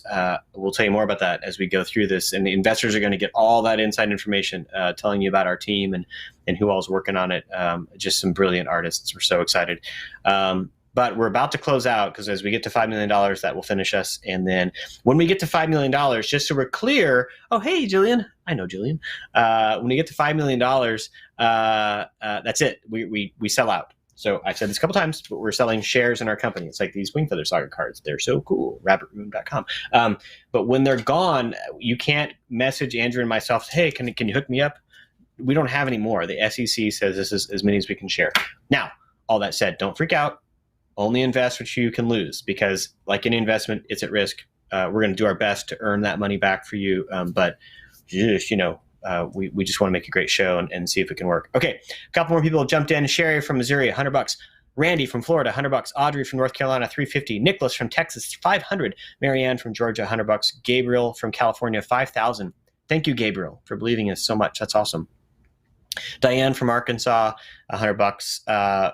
Riedel. Oh gosh, I messed your name up. From Texas, $500. Thank you. Ronald from Arkansas, $100. Susanna from Alabama, $250. Mark from Missouri, $100. Douglas from California, $100. Michelle from Michigan, $100. Russ from Alabama, $100. Right down the road from us here in Nashville. Clara from Colorado, $350. Casey from Wisconsin, $100. Hannah from Colorado, $200. Robert from New York, $500. Thank you, Robert. Hannah from Oregon, $100. Jacqueline from Alabama, $100. Benjamin from Michigan also jumped in there with $350, and Samantha for $100 from Michigan also. So good to have you guys join us tonight. It's been really super fun getting to catch up with Kurt Heinecke. Like we said, music is such a big part of what we want to do in the series, based here in Nashville. Of course it is. Nashville is known for its authentic music, and we have access to some of the most amazing players, and they're all just really, really genuine people who want to do cool stuff. You think, why would we invite them to an animated, kids fantasy series? Because we can. And like you heard a little bit ago, if you missed it, don't worry, you can go back later and pick it up in the stream. But we got to hear from the Arcadian Wild, great band, highly recommend. Go check out their music if you haven't heard their stuff. We're just thrilled to have the opportunity, y'all. We are closing in on $5 million, which will fund all 6 episodes of season 1. Can you believe it? That's just super fun for us. And we're going to get to work. We're actually working on it right now, getting all the elements in place so we can go make a great series for you guys and get these 6 episodes done. A couple more here real quickly, and then we're going to say goodnight for now. Dara from Georgia, $100. Stephen from Indiana, $350. Christy from Michigan, $100. Melody from Montana, $100. Melanie from Alaska, $100. Melanie, sorry. Meredith from Texas, $250. Sarah from Wisconsin, $200. Meredith from Texas, $250. Brian from North Carolina, $400. Caleb from Kentucky, $1,000. Thank you, Caleb. Oklahoma, Jay, $550. Caleb from South Carolina, $350. And Alan from Maine, $100. So That's amazing. You guys are awesome. We are up to, what's our ticker here? At 7,782 people, $4.926 million. It's so a little under $75,000 left, and that'll finish, I'm sure, sometime tonight.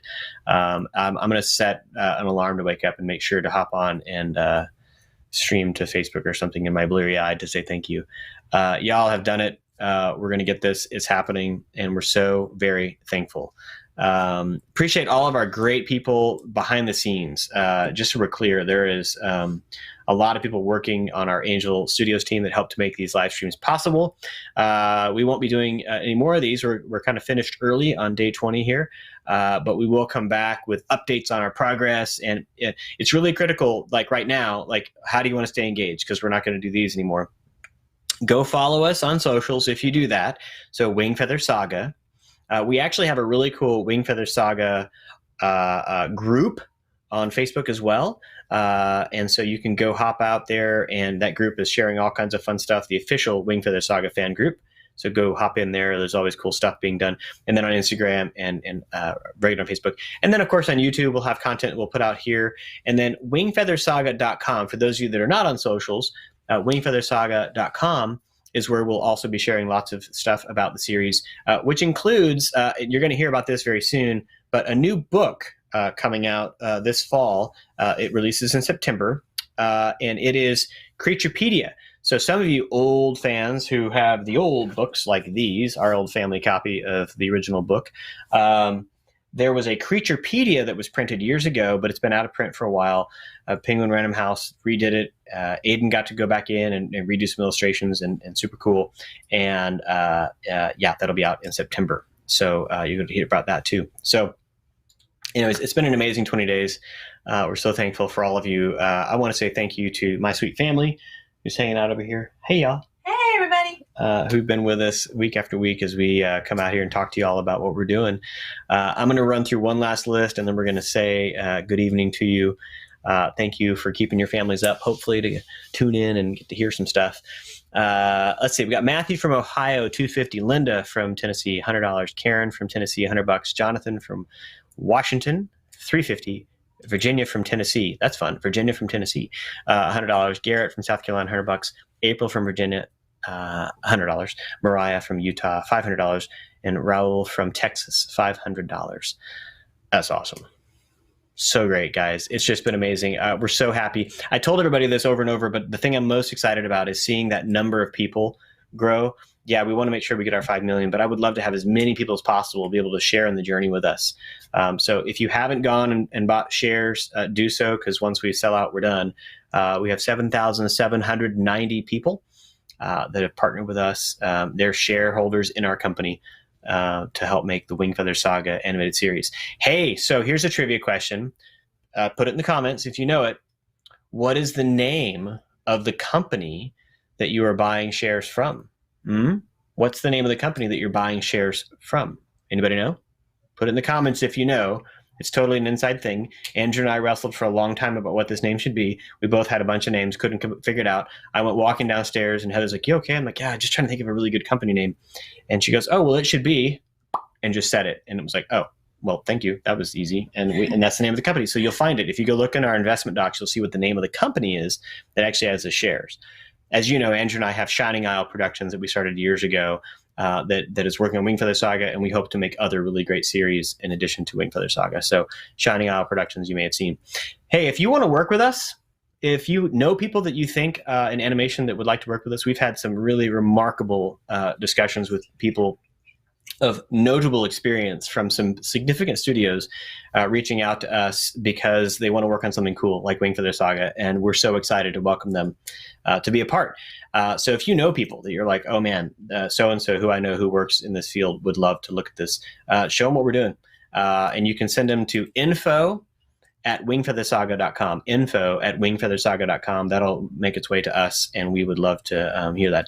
If you're not on our email list, if you go to wingfeathersaga.com and hit the TV series thing there, you're going to see that there's a little email capture thing that we can take your email Don't worry, we're not going to spam you. Yeah, there it is. We're not going to spam you. We're just going to give you information about what we're doing.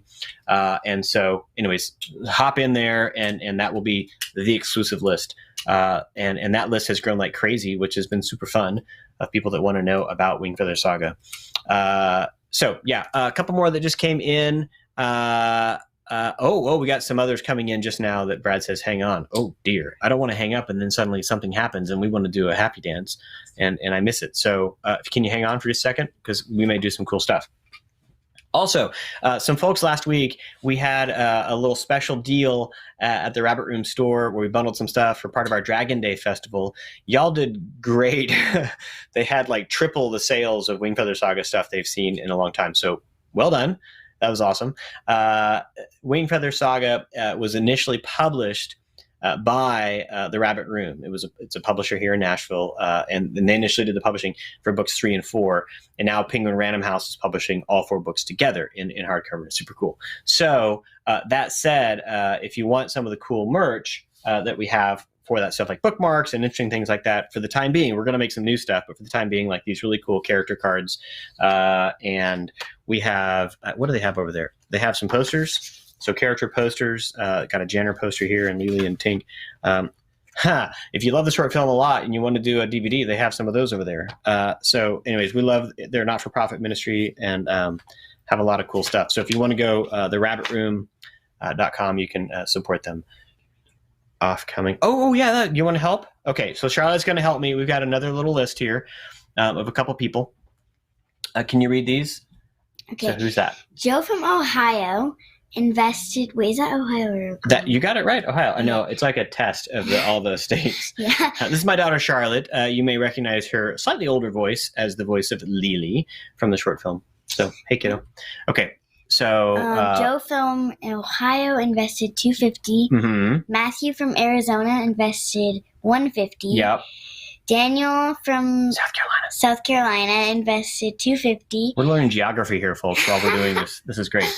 Noel, is that how you say it? Very good. Noel from Texas invested $100. And Kevin from Minnesota invested $100. Mm-hmm. Joseph from Maryland invested $1,500. That's awesome. And then what's this one? And Stefan from Arkansas invested $150. Okay. And then Lindsay from Oklahoma invested $100. Yep. And Matthew from Florida invested $5,000. Wow. That's awesome, huh? Yeah, that's great. I wish I could, like, it'd be kind of fun, like in a garage sale kind of way, if like each of these dollar amounts you guys could see, ooh, that's buying this piece of furniture from episode 5 or something. You know, like you'd be like, you'd see how your different contributions are being used. That'd be kind of fun. Oh, Ben from Georgia. Another one. Ben from Georgia invested $100. So if we're selling shares, and these are the shares, that means that they got 100 of them, right? 1, 2, 3. I don't have enough, but. So 100 shares. And we were thinking about, it'd be kind of fun if we made like a printable thing that people could print at home. And like it would be, you know, I have so many shares in the Wingfeather Saga animated series and the name of the company. I'm curious if you guys got that right. If you figured out what the name of our company, you know what it is, right? Mm-hmm. No, don't say. Okay.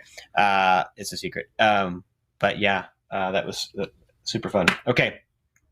So we are here funding for 6 episodes. We're actually funding the season finale. Now, the season finale of season 1 is going to be the end of book 1. And Charlotte just recently went through the books. She actually got to go along in the read-alongs with Andrew last year, Mr. Peterson, and hear the story. So the end of book 1, there's some pretty big stuff that happens, right? I think so. Yeah. So that's like... Remember that? Oh, I love that scene. This is so good. Yeah.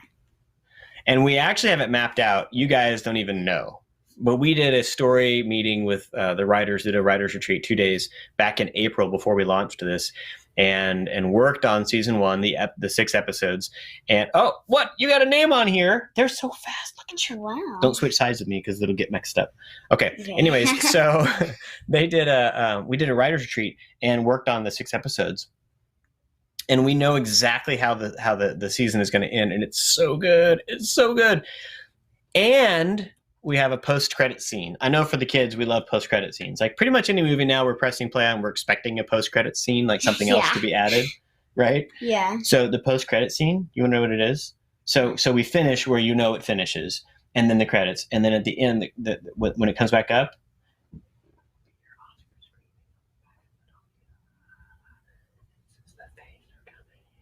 cut to black. That's going to be so great. It's going to be so intense.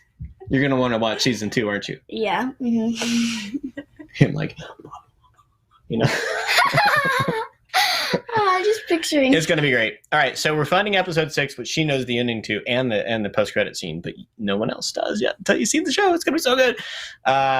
So anyways, this has been amazing. We're closing in on $5 million over the last couple days. It's just been accelerated. They told us that what's going to happen is as we get over 4 million in that kind of closing window, people are going to like, oh, I meant to go do that. Christy was joking about this today. Andrew's manager, she's awesome, was like, oh, I and people have been asking, oh, I forgot to do that, and hopping on right as they're talking and like going and getting shares. So if you know people that have talked about it and haven't, you should tap them on the shoulder because otherwise they're going to miss it.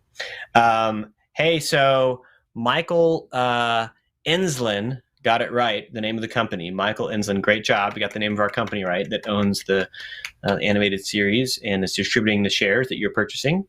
What's the name of that company? Toothy Cow Productions. Yeah, it's an in-world thing. If you haven't read the series, Toothy Cows are dangerous. Tom mentioned we have this really cool cutscene. I don't remember this, but it was Janner in the field, remember? And then he hears the... Yeah. Okay, so we had this idea that people that live in Glipwood wouldn't let toothy cows just wander about, because they're dangerous, right? And that they would have gone and tagged them. So, you know, they'll do that like with like bears sometimes. They put a little tag on them so they can keep track of where they're going. Well, so this is a little more primitive. So what would they do to tag them? Do you remember this? And so they had this, Tom had this idea that what if we like shot a bell on an arrow, and then there'd be a little bell on them, blink, blink, blink, blink, like our cat going around here, and you'd hear Yeah. the cows approaching. So Janner, this really cool cutscene, which I'll find it and we'll share it on the socials, but where Janner's out in the field working, and then he hears the cling, cling, cling, cling, cling, and he stops and he's like, uh-oh. And then sure enough, there's a huge toothy cow. What do toothy cows look like? So I will just dare you to go look up a double-muscled cow. Google that. Nightmares. Okay, so we thought, what it would be like to have a double-muscled cow that has the skin of a Chick-fil-A cow that has the teeth and fangs of like a scary dinosaur. That's the toothy cow. So that's what you're going to see in that little cutscene that we made, that Tom mentioned, our director, a few minutes ago. We didn't actually get to use in the short, which was a bummer, but it's super cool. It's a great little scene. All right. Oh, we have some more. Do you want to read these? David from Florida, 350. Catherine from Texas, 100. Mallory from Utah, invested 500.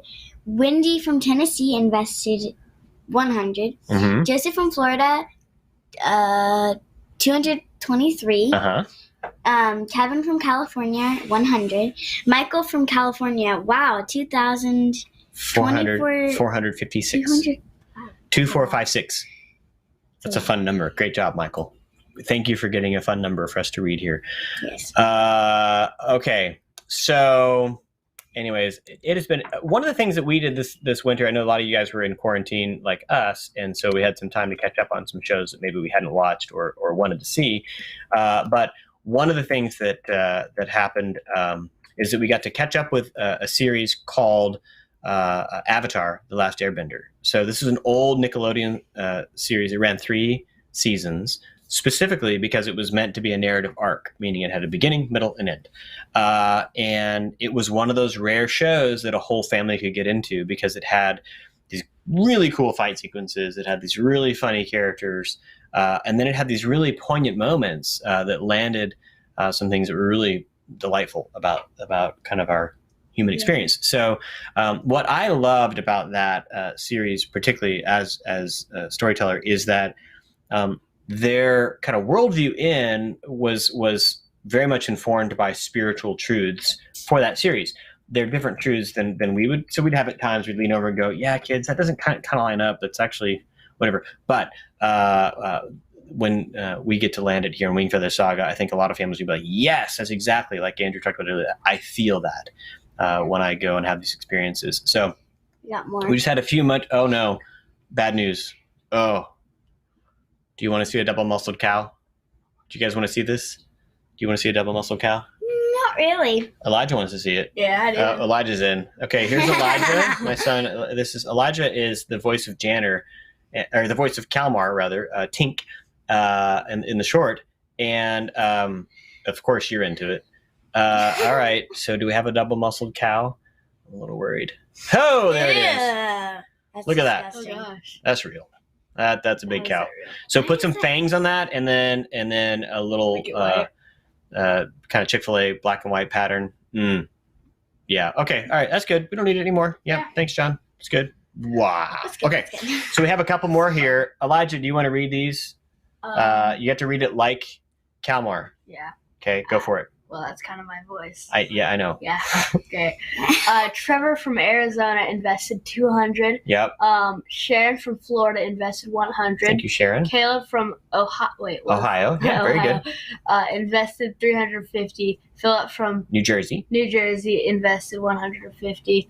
Nathaniel from Virginia invested $200. Brighton from Colorado invested $500. Yep. Andrea from New York invested $300. Joel from $350, just to be clear, but carry on. Jed from we're working geography. We're a homeschool family, so this is a great geography that we're doing publicly. Don't even know what a circle is. You're doing great. You're actually doing really good. That's Idaho, and that is Idaho. Jed from Idaho invested $500. That's awesome. And then we have a few more. Donald from Kansas, $4,000. Thank you. Raquel from Florida, $100. Ryan from Texas, $500. Tasha, from Missouri, $150, and Eric from Georgia, $100. One of the questions too is if you've already invested and have shares, and that's awesome. Don't worry about it. If you thought, oh, I wanted to actually do some more, it's like a store.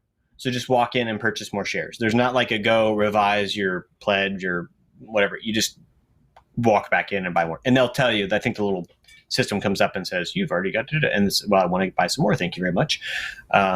It's kind of like buying ice cream at the store when people give you the look like, do you want more ice cream? Yes, I do. Leave me alone. 7,815 people have jumped in and partnered with us as investors, and you're going to get to go with us over the next 3, 4, 5 years. I don't know how long we're going to get to do this as we tell the entirety of the story.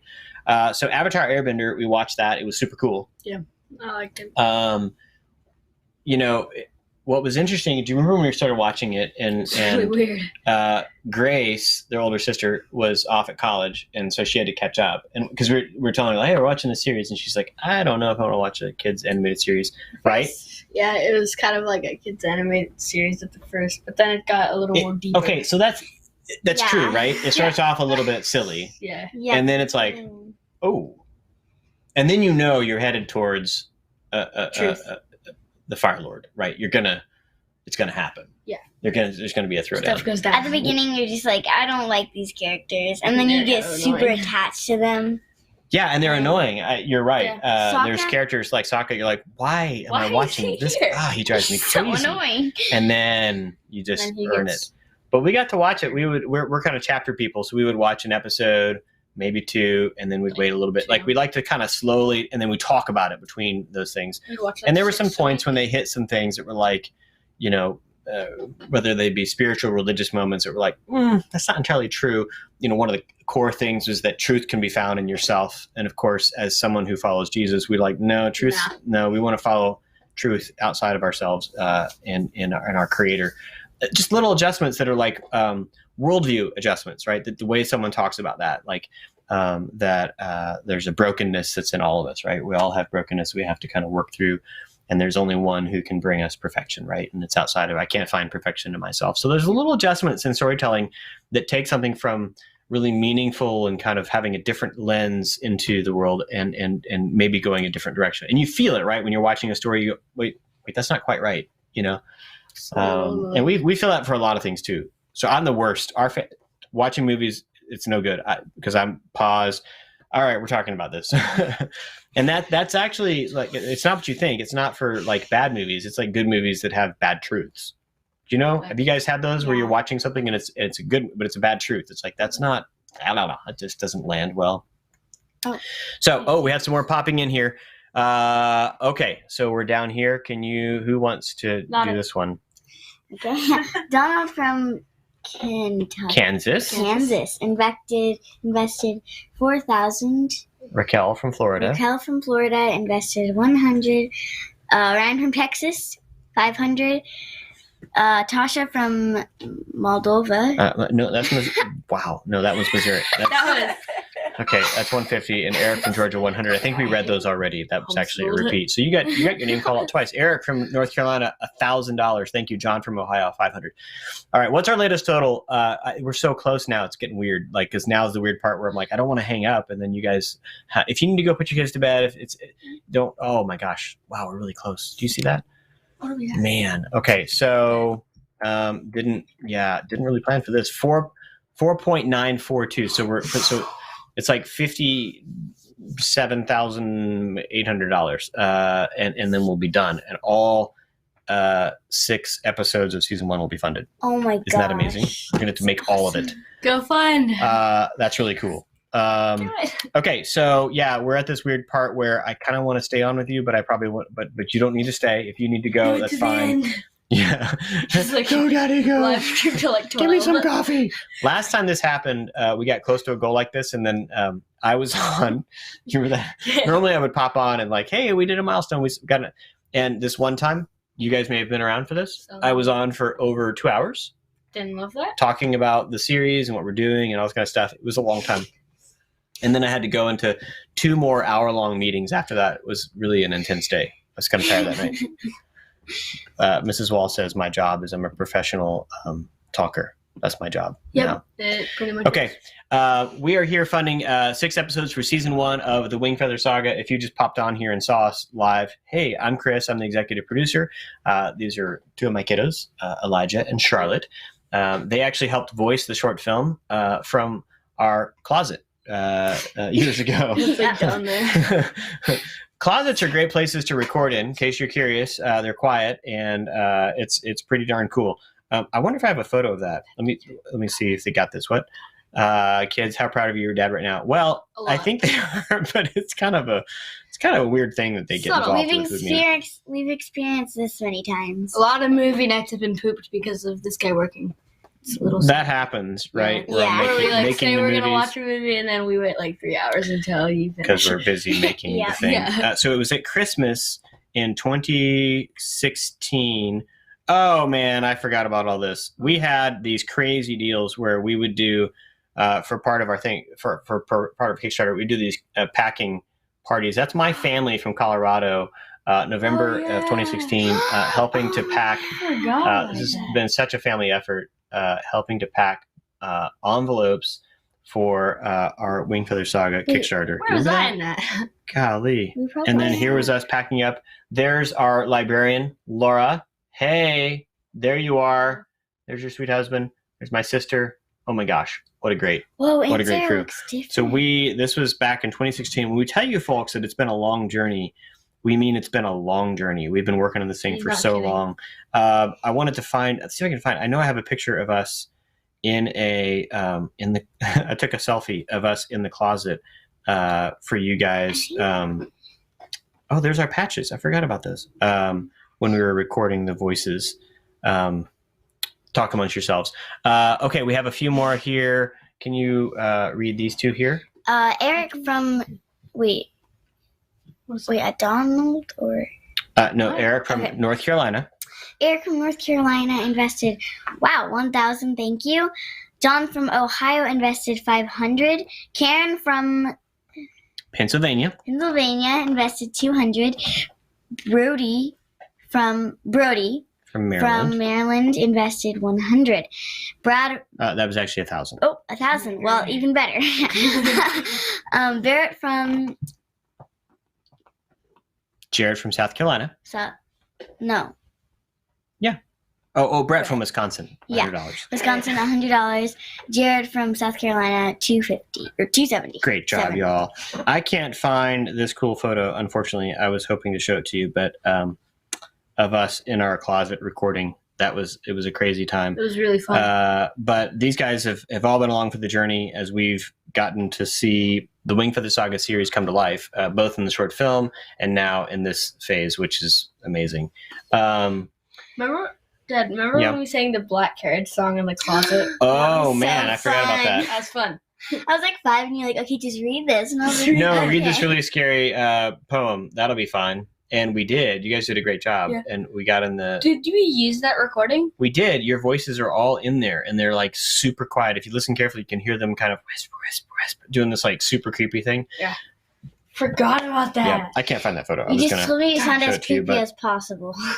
Yeah, it was like read this release because it set a tone, you know, Yeah, it was really scary. of like what we'd be into. Oh, here's some photos. I forgot. Here's the ones that I was looking for. This is some of our crew back in the day. Doing the work of making that short film. Some amazing folks. That's Keith Lango up there giving instruction about our really amazing animation style that we had. That was really kind of a dream. You heard Tom talk about that earlier, but it was kind of like, what could we do that's different? What could inspire us, like the art books that we've all loved? And so that's what we made. And people have asked about how different would the series look compared to the animated short film that you've seen. Better, basically. There were a lot of things that we were trying in the short film that were kind of testing some things out. And we kind of figured out what would work and what didn't. We really intentionally kind of tried some things. Things like, if you've ever looked at the inside of the Igiby cottage, that's actually a series of art cards that are erected. That's not a real house. What? Totally ruined it for you. So imagine it's like this. So we actually do some paintings, and a guy named John Lauren, who's our art director that worked with Nicholas Cole, actually we made these things, and so we could move the camera around and you could be in the space. And then in the middle of the room, like the table and things like that, were actually real pieces that were in the room. But the other pieces, thank you, there you go. That's all just a flat painting that's put on the different things. And so sad when you told me that. I was like, yeah, I know, it kind of ruins a little bit. It's not real.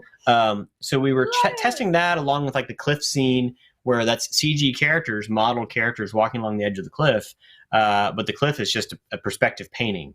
And it's not actually, geometry. The clouds are separated. There's some layers here a little bit so the camera can slide, but that's a fixed painting. The characters walking along, and it makes it hard for the animators because the animators are animating characters kind of walking in space, right? That then gets set into the final image there, which is very different than normal CGI production. This is a heavy 2D. And I love this painting too, because you guys see how like the brush strokes back here in the clouds, like cool. It's meant to be just that paint motion, like everything's kind of abstract and pushed that way. One of the things that will be stronger in the series is our sense of motion. So you can't have abstract visuals like that and fluid motion. It breaks it. Your brain goes, that doesn't work, right? You have to have both abstract movement in both places. So we used kind of a stop motion technique that you guys have seen in like Wallace and Gromit and Shaun the Sheep, which we love. But those are all in a very particular pattern. Ours is a variable stop motion. In the short that you saw, it was fewer than we should have done. Like we've heard that, like it was too few. If you guys saw Spider-Man Spider-Verse, that's all animated on 2, so it's got a little stutter to it, and they actually go. It's less frames when we're watching it, like in a talking scene, and then it moves smoother and faster when they go through an action sequence, but never perfectly smooth. And the other is, okay, right there on that clip, as Poto comes in, his arm shaking. Yeah, these things were so much fun. But when he comes in, that is actually a 2D piece of art. That's a 2D card that he's got in his hand.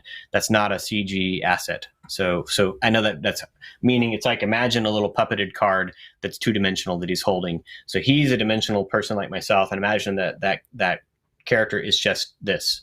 right? And it's wiggling around and it feels, I know.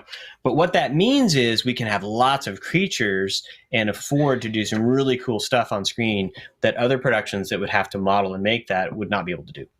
That also is true for the one Fang guard, Brack, who is the one who checks in the tool when Jenna has to go turn in the thing. That character is one of those that we were testing to see how far we could go.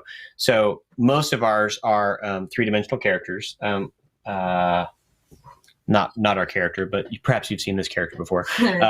So three-dimensional like this, right? Where they're really 3D. In our case, that character, Brack, which is when you see, when you see Jenner walk in and put the scythe down on the table. This character is behind the table. That character is only a 2D puppet.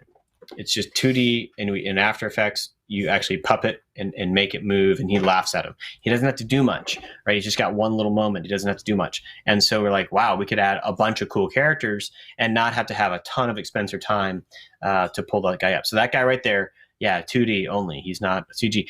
But it works, right? And I've never heard anybody complain about that character. Like, oh, it's not real. Nope, totally does his job. So those are some things. That was a hard camera shot, by the way, in the bookstore, that little camera. Because once again, the bookstore is also just fixed art cards, and we have to kind of make it feel like it's a real space. Yeah, exactly. What's your turn? Okay, so we have some new stuff. Here we go. You want to read? Let's go. Charlotte, you get this one. I'm going to ask up front, what does ST mean? South Dakota. Okay. Wendy from South Dakota invested 100. Jared from North Carolina, 500.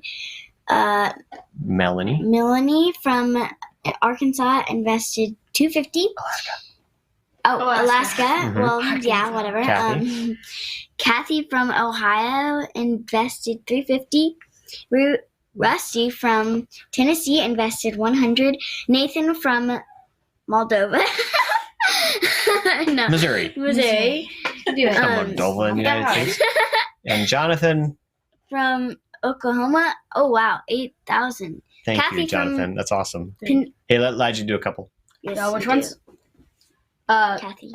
Kathy from Pennsylvania. Good job. Right? Mm-hmm. Yeah, ooh, decimals. Kathy from Pennsylvania. Math. Kathy from Pennsylvania. Invested $100. Come on, you can get it. And next one is Bobby from Oklahoma invested $500. Thank you. What is that? Sonia from Georgia. I can do this. Sonia from Georgia invested 100. Noah from Michigan invested 100. Thank you all so much. All right, so what's our latest total? Let me pull it up here. Do you guys have it? Somebody has it somewhere. Yes, let me see. We have a total of 7,800 people that have gone. Okay, and a new total of $4,459,621. Almost $5. Yeah. We need more. So when it gets to so what's the math here, folks? We're almost we're Mm-hmm. It's 49. That number got messed up. 4959 621. Because we'd be going backwards by a whole lot. So we are down to about $40,000. $40,000, which is based on our current tracking, is only in a few minutes. Y'all are going to knock this out. What? And we'll have $5 million. We'll be funded for season 1. Yay! Hey, somebody asked. If you want to join Team Wingfeather, we should have shirts. Team Wingfeather. Oh, yeah. Mm-hmm. Okay, so if you want to join Team Wingfeather, Army. We do have a few spots. We're going to put some stuff out on LinkedIn. If you know people that are just great artists that would fall into the kind of visual style that you've seen in the short. That's one thing that's great about having that short film out there, is that artists can look at it and go, "Oh yeah, I'm totally in that space," or they can look at the short film and go, "That's not my vibe." Like artists, I just draw differently, right? Or it's a different task. Awesome. And so one of the things that's really helpful about that is it's easy to kind of help people to draw their own conclusion on whether they're a good fit. Okay. So if you want to join or know people that want to, there's on wingfeathersaga.com, our website, there's a info at wingfeathersaga.com info that you can hit, and that will route its way to us, and we can kind of get to look at what you're doing. So yeah. And we've seen some great portfolios from a lot of great people already as we fill out the rest of our crew. We hope to start production July 1st, I think. It's actually going to be like July 5th, frankly, because the July 1st is on a Thursday. Yeah, whatever. But it'll be in July we start, and we hope by late next year. Yeah, I know. Well, because it's July 1st. We're Tennesseans. Yes. And now go July 4th. Yeah, it's weird. Hey, so this has been a whole family effort. Again, I'm Chris Wall, executive producer. Been working for 6 years. It's actually June 12th, right, honey? June 12th is the official day that I left producing VeggieTales and went and walked through the field with Andrew and said, hey, what about doing this? Yeah. And so Heather has been walking faithfully through this process with us, with all of you and all of us, and it's been number one cheerleader. So I go through a lot of phases of like, I don't know, babe, it may not happen. It just may not happen. And Heather has just consistently, like Jamie with Andrew, Heather has been here for me the whole way. Like, no doubt, it's going to happen. And every time I'd go to fly to LA to go do some meeting with another studio, and she'd go, you get that money, go make this show. That money, boy. and I'm like, we're going to tell them everything we're doing is so great. And I can't tell you how discouraging it is, folks, to have like, you just get so excited. Like, this is a great story. This is a great something that lots of people really are going to find powerful for their families, are going to love. And to have someone sit with you and go, no, I don't see it. It's not happening. And you're like, but, and I would point to, as you probably would do too, go look at Amazon about these books, like the reviews. They're people big. Like, no, this story really works. Like, it's really powerful, and it's good at the beginning. Andrew would tell you this. It's good, but hang on through book one because it gets great as it goes. It just keeps building, and it's so strong.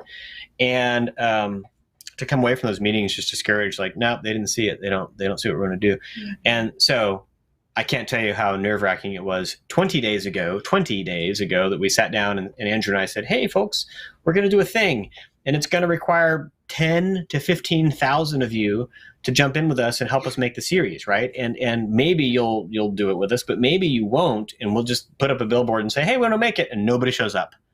It's kind of like you go to the county fair, and there's like the one booth that nobody's going to.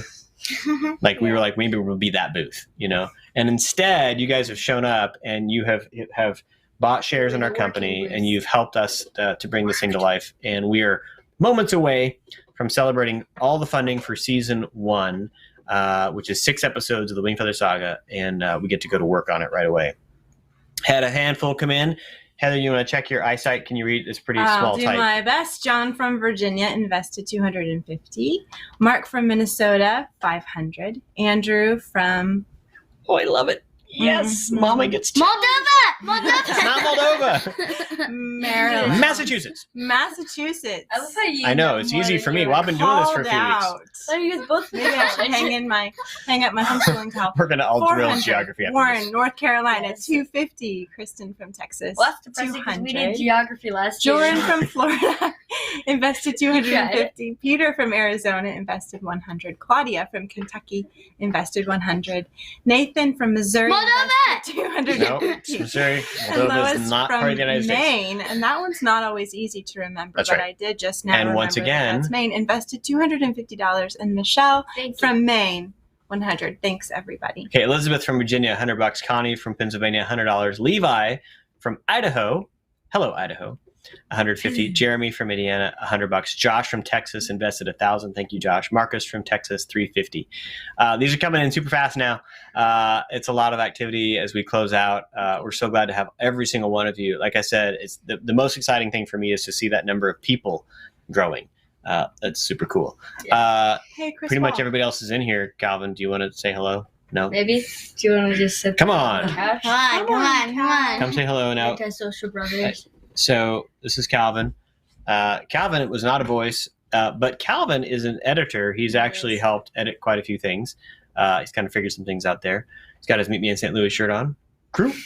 What were you going to ask, sorry? Well, we've been interviewing, all of our friends this whole time, and I don't know if our friends there on the World Wide Web have gotten to know you specifically all that well. So I was just going to ask you a couple of questions. Oh boy. So who is your favorite Wingfeather character? Oh, That one's pretty easy. It's Janner. I have a lot of the attributes of Janner, where I tend to overthink. I tend to plan forever before I take action.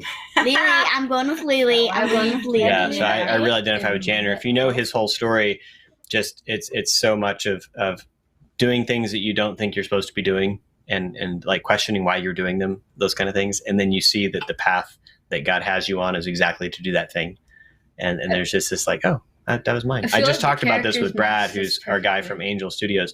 Brad and I were talking about this, that like I definitely went through a number of dark spaces of like, I don't think I'm the right guy for this series. Like I think Andrew needs to find somebody else. I've tried my hardest. I've not been able to. I believe the story is amazing, but maybe I'm not the right guy to help bring it to life. So, we just haven't got any traction. And so to come out of that season and have all this validation, every one of you that steps in with us and partners is validating that these should exist. And I feel a humble kind of mantle to carry of like serving you all in our audience to just be a part of this story with us. I don't take it like, oh, thank you, I'll go make what I want to make. We're here to serve you as an audience and all of our investors. So thank you so much for that. Okay, and one more question for you. So it's been super challenging at times, you know, that whole like, this story means so much to our family and it's been so powerful for us. So why are we getting no after no? Right. So what would you say is the reason that you hung in there as long as you did? I think I had the pleasure of going back and rereading the stories with you two. Yeah. Remember this? And we'd sit on our beds for hours just asking for more. Yeah. So good. And reading through it, like I thought it was good the first time, and it was so much stronger the second time because I kind of knew where it was going. Many nights. And then following along a little bit with her last year, every time that I come back to the story, it's like Andrew said earlier, and sorry, he had to jump off for another thing. So sorry, you get us. That the story at times gets real close to those things that awaken in us a deep longing, right? That we become aware of. There's something else beyond this data. There's something else happening in this other eternal space that I can't quite get at, but I feel it. The veil thins and I'm aware of it. Mm-hmm. And the story does that so many times in this kind of effortless way. And as you all know, Andrew can write some things. If you saw, or maybe if you didn't last week with Ellie Holcomb, who was our guest, she talked about something that happens at the end of book 2 that's very intense, and it inspired her to write this wonderful song that has been out and done very well for her, because it is an emotional touchstone that we all feel of like what would happen if all of my darkness, the things that I've made mistakes on and things, came out into the open, and what would happen and how would I feel about that, and what would people say? And the series does it so well, and those are the things that drive it on. That it's the same kind of thing that when we sit down as a family to watch something, as a family, we love doing that. We don't want to go, we're not a family that goes and watches things separately. Like we love to do things together. And so the inspiration of, I think there's other families like us that want that kind of thing, and not just movies. There's lots of great movies out there, and but in a series, a chapter by chapter kind of series experience, there's not as many, right? And we're so thankful that you guys are helping us do this. Hey, we had a couple people jump in here. DJ from Pennsylvania, 150. Shauna from Pennsylvania, 5,000. Thank you, Shauna. Jonathan from Georgia, 900. Joseph from Georgia, $100. Matthew from Colorado, 350. Jacob from Missouri, 400. Missouri. Nope. Mark from, what's that one? Los Angeles. No, I know. It's an easy one. What is it? Which one? LA. Louisiana. Las Vegas. $100. Thank you, Mark. Megan from Texas, 500. And JN from Tennessee, $100. Thank you so much, guys. Okay. So I'm Chris Wall, executive producer of Wingfeather Saga. It's been delightful to have you all here with us tonight. We are sitting at, what's our total right now? You guys have that for me? Got these great people working this live stream. I'm keeping you late because this is too awesome. Oh my God. Here it climbs. Dun, dun, dun, dun, dun, dun, dun, dun, dun. 4,959,000. So we're down to like 40,000. Come on, somebody, Wow. let's just get it done. 7,846 people have jumped in here to help partner with us to make the series come to life. There are lots of studios we talked to about helping to make this series come to life, and some that we got pretty excited about, frankly, that Andrew and I came back, or Tom and I, or whoever would come back from those pitches and be like, yeah, I feel pretty good. I think it's going to happen.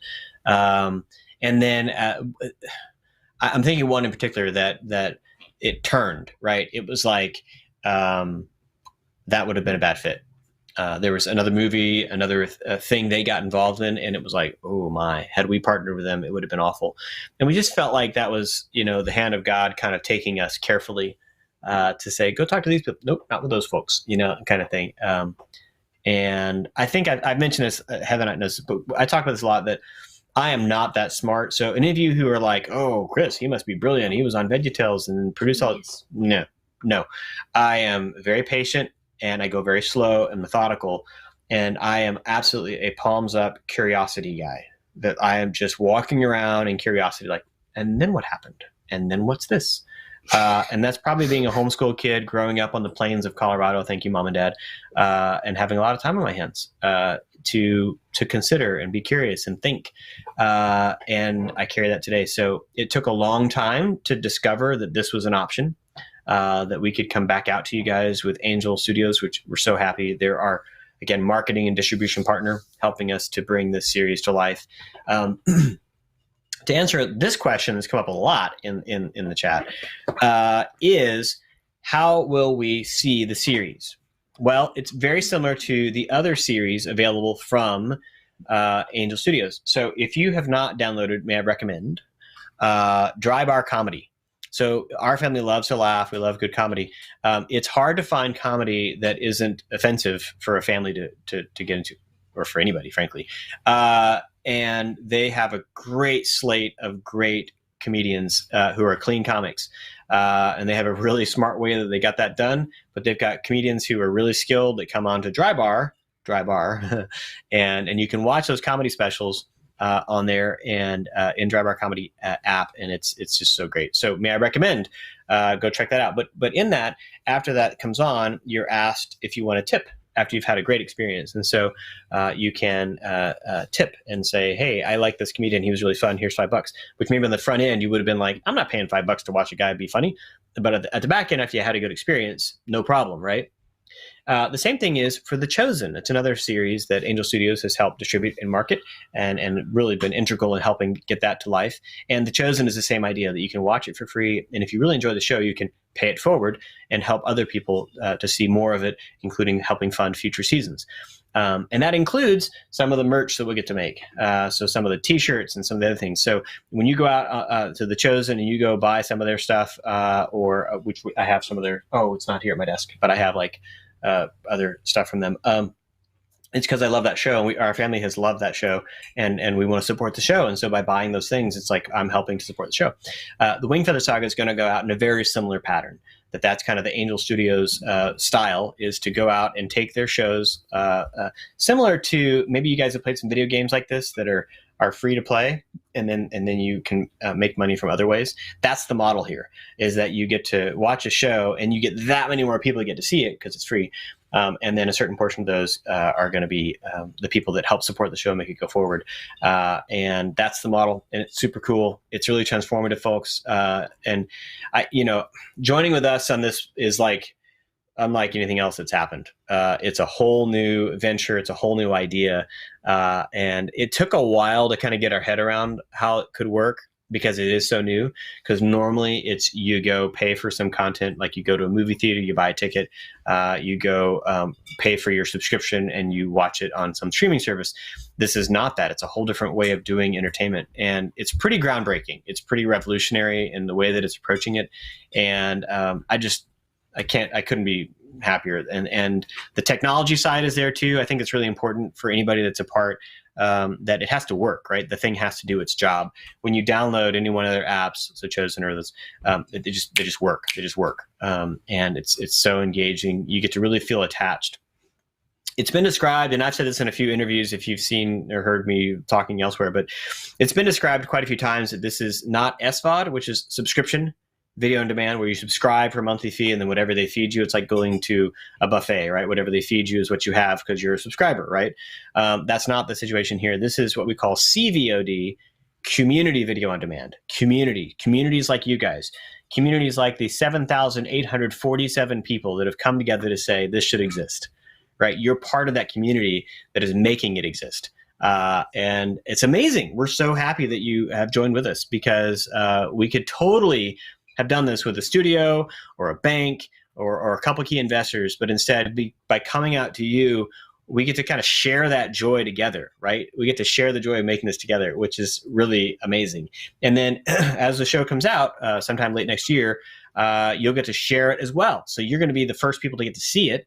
And then you're going to get to go share it with your friends and say, oh my gosh, you got to check out this really cool series. And they'll get to go watch it, and on it goes. Now, the other question that comes up a lot is it only ever going to be through an app like that? Is that it? No, if you've watched The Chosen, you know that season 2 right now is in the app. Super cool. But season 1 is now on Peacock and a bunch of other stuff. And that is helping to fund the future seasons. And they're currently funding their 3rd season, which is amazing. And then when you go buy merch, like I got this cool Chosen mask that I wear around. I wore it like on one of my first calls with Angel Studios. And it was the one in my truck, and I was like on this call, and I was waiting for my daughter to come out of the thing. So I'm sitting there on this call, and I was wearing it, and I felt like such a nerd. I'm like, oh, I'm totally wearing your merch while we're talking about doing the show together.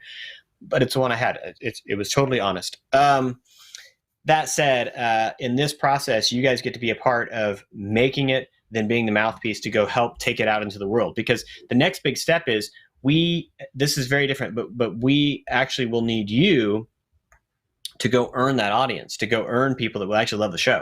You guys are all in, love it. But now we have to go help others to get into and enjoy the show. And you guys get to be a part of that when we go back out with our series. Hey, we got a couple more people that jumped in here. Let's see. Max from Colorado, $100. Nancy from New England, $120. Steve from New York, $350. Jonathan from Georgia, $100. Roderick, cool name, from Arizona, $125. Sue Ann from Ohio, $1,000. Thank you. Haley from Georgia, $250. Casey from Florida, $100. Amber from Virginia, $100. Sarah from Texas, $200. Thank you so much. Okay, here's the ticker. Oh my gosh, 4,971,591. Okay, so we're going to be down to the net to within 25,000 here in a minute.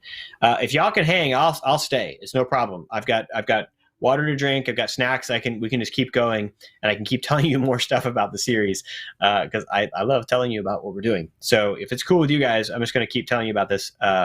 And because we're gonna close this out together, and then we're gonna have a big party, and I'm gonna tell Andrew he has to come back and join us to scream and cheer and have a great time. Okay, so let's see. We are. I'm all caught up on my investor list. 7,851 people are invested with us. Like I said a couple times, but when you buy shares, you're going to hang with us for a long time. So plan to, as we make money on the series, should we be able to, which we hope so, that money is going to go right back into making season 2, season 3, and so forth. The hope is to do all 4 books in the series. If you guys haven't read the series, this is what you should do after we're done raising this money, but go read the series. On the Edge of the Dark Sea of Darkness is book 1. This will be basically what season 1 is. One of the things I want to show you is book 2 is quite a bit, well, not quite a bit, but it's a bit thicker, okay? And there's a lot that happens in season 2, book 2. Now, we're going to likely break this book up and do either more episodes inside season 2 or split it up, and there's some things that we could split and have some things in season 2 and then save some things for season 3. So from this point forward, you should see the story as one whole story. How many seasons we do, we're not going to break it by the books. We're going to just kind of follow the narrative arcs through with all of our great characters. And like I mentioned, our team of writers, we've already started working on how we might break this. And there's a very satisfying arc that we're excited to tell. We're not going to go page for page. We're not going to go and tell every bit of dialogue, every bit of moment, because we don't have to, frankly. The story exists in its own space as told by Andrew in the books, and then we get to do a fresh telling of it in the series. We get to do a fresh version of this that will be both the same story, but like a different perspective. I told somebody this recently, but it's kind of like the Gospels in the Bible, right? Where they capture different events with a little different POV. Same idea here. So then because we're a visual series, there's things we can do visually that are faster, and there's some things that will slow us down because we don't have author voice, those kind of things. But we are going to just tell that story. We're not going to break the story. We're going to tell the same story we have on that page. Somebody's asked recently about what are some of the themes in Wingfeather Saga that make it distinctive? What are the things within the series that are different from these 12 other series? There are themes that we all attach to as families, like families are better together. A lot of kids' protagonist series where the child is kind of the hero on the journey. The arc of that story is ditch the parents as quick as possible so that the child can go be free to have that future journey. Or the child is an orphan. That's a commonly used thing, and has to kind of fight against the world to get back. And those are fine. But what we wanted to demonstrate in the story, which the Wingfeather Saga does, is it does this great job of showing the family stronger together. That when they go face challenges, face evils, that kind of thing, that they are stronger as a unit than they are as individuals. And at times that's tested because they do love each other, and they will spat and fight, but they do love each other. And there are films that do this so well. We've all seen them, right? The Incredibles, I think, is one of those that we all love so much. Mitchell's versus the Machines, which came out a few weeks ago, great pro-family kind of thing. Those are the kind of values, including other deeper values like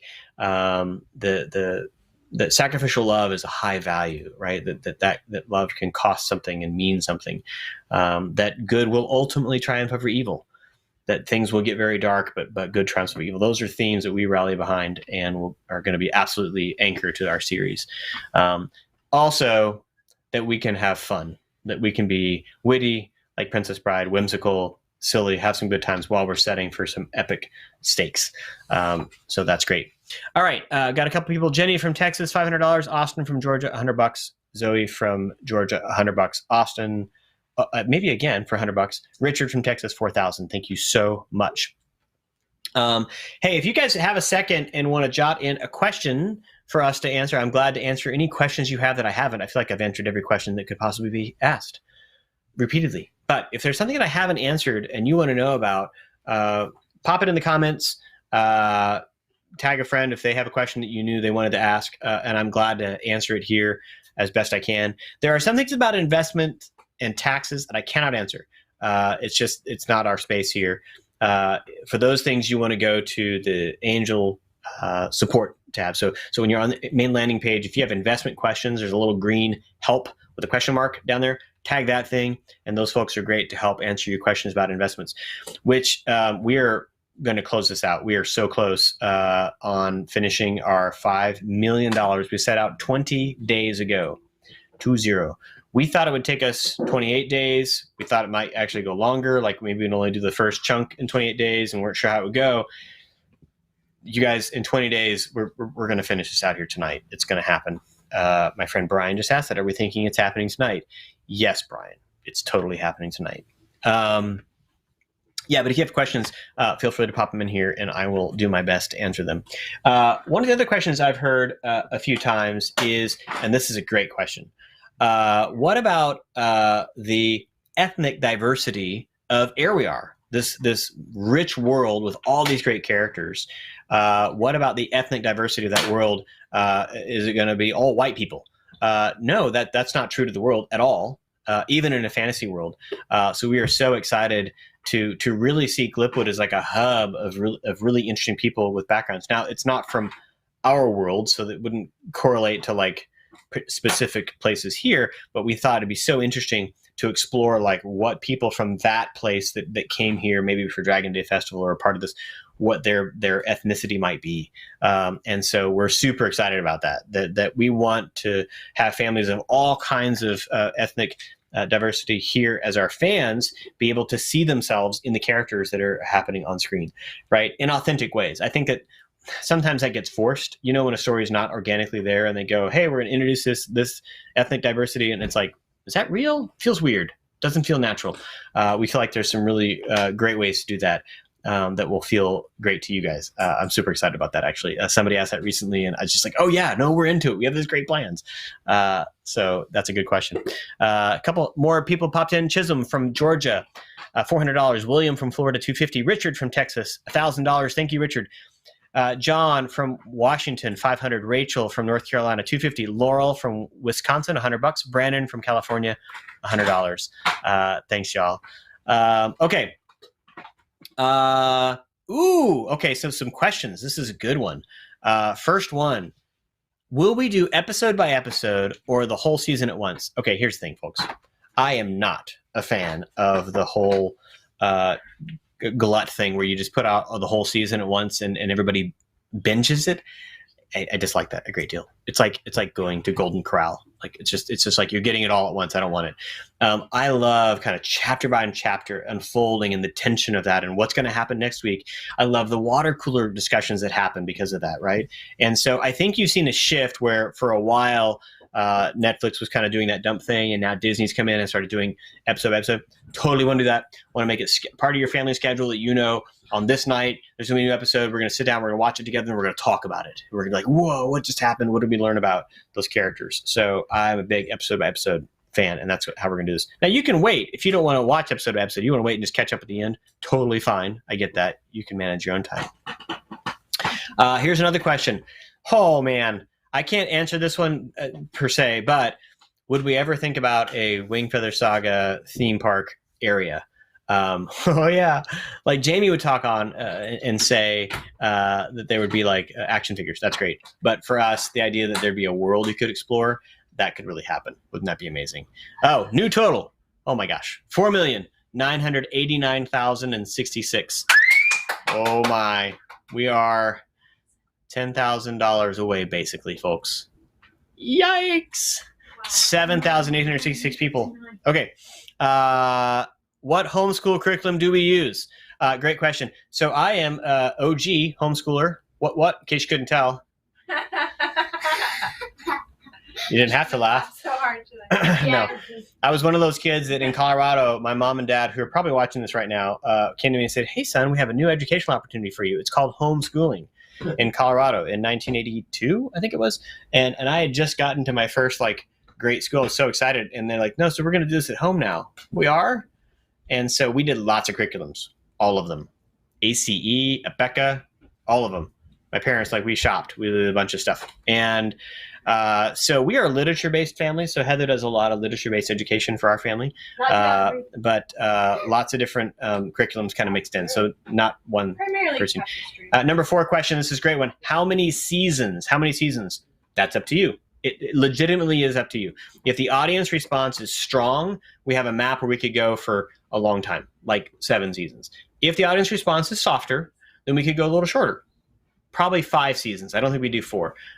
We need a little more legroom than that, but that's a great question. And number 5, if you could eat one snack for the rest of your life, what would it be? Heather, what would your answer be? For you, it would just be spoonfuls of peanut butter. Peanut butter. Just a jar of peanut butter. That's the snack I need. And we're good. Chips and salsa for me. Yeah. Oh, you put the quote of me? You guys are the worst. They put a quote of me saying the OG homeschooler. Yeah, that's right. All right. It was kind of illegal in Colorado. So mom and dad, I remember telling me, by the way, we're homeschooling, but here's the deal, Chris. Don't go outside during the day because truancy officers are not cool about this. What? Don't tell a child that. I was 8. I know. Thanks, mom and dad. If there was one location in the Wingfeather series that you would want to visit, where would that be? One location you want to visit, where would that be? I heard it. For me. Where would you go? To the cliffs at Clipwood? No, that's for me. But where would you go? Definitely. I don't want to spoil anything, but Pete's Treehouse. Pete's Treehouse. Pete has a treehouse, and it's really great.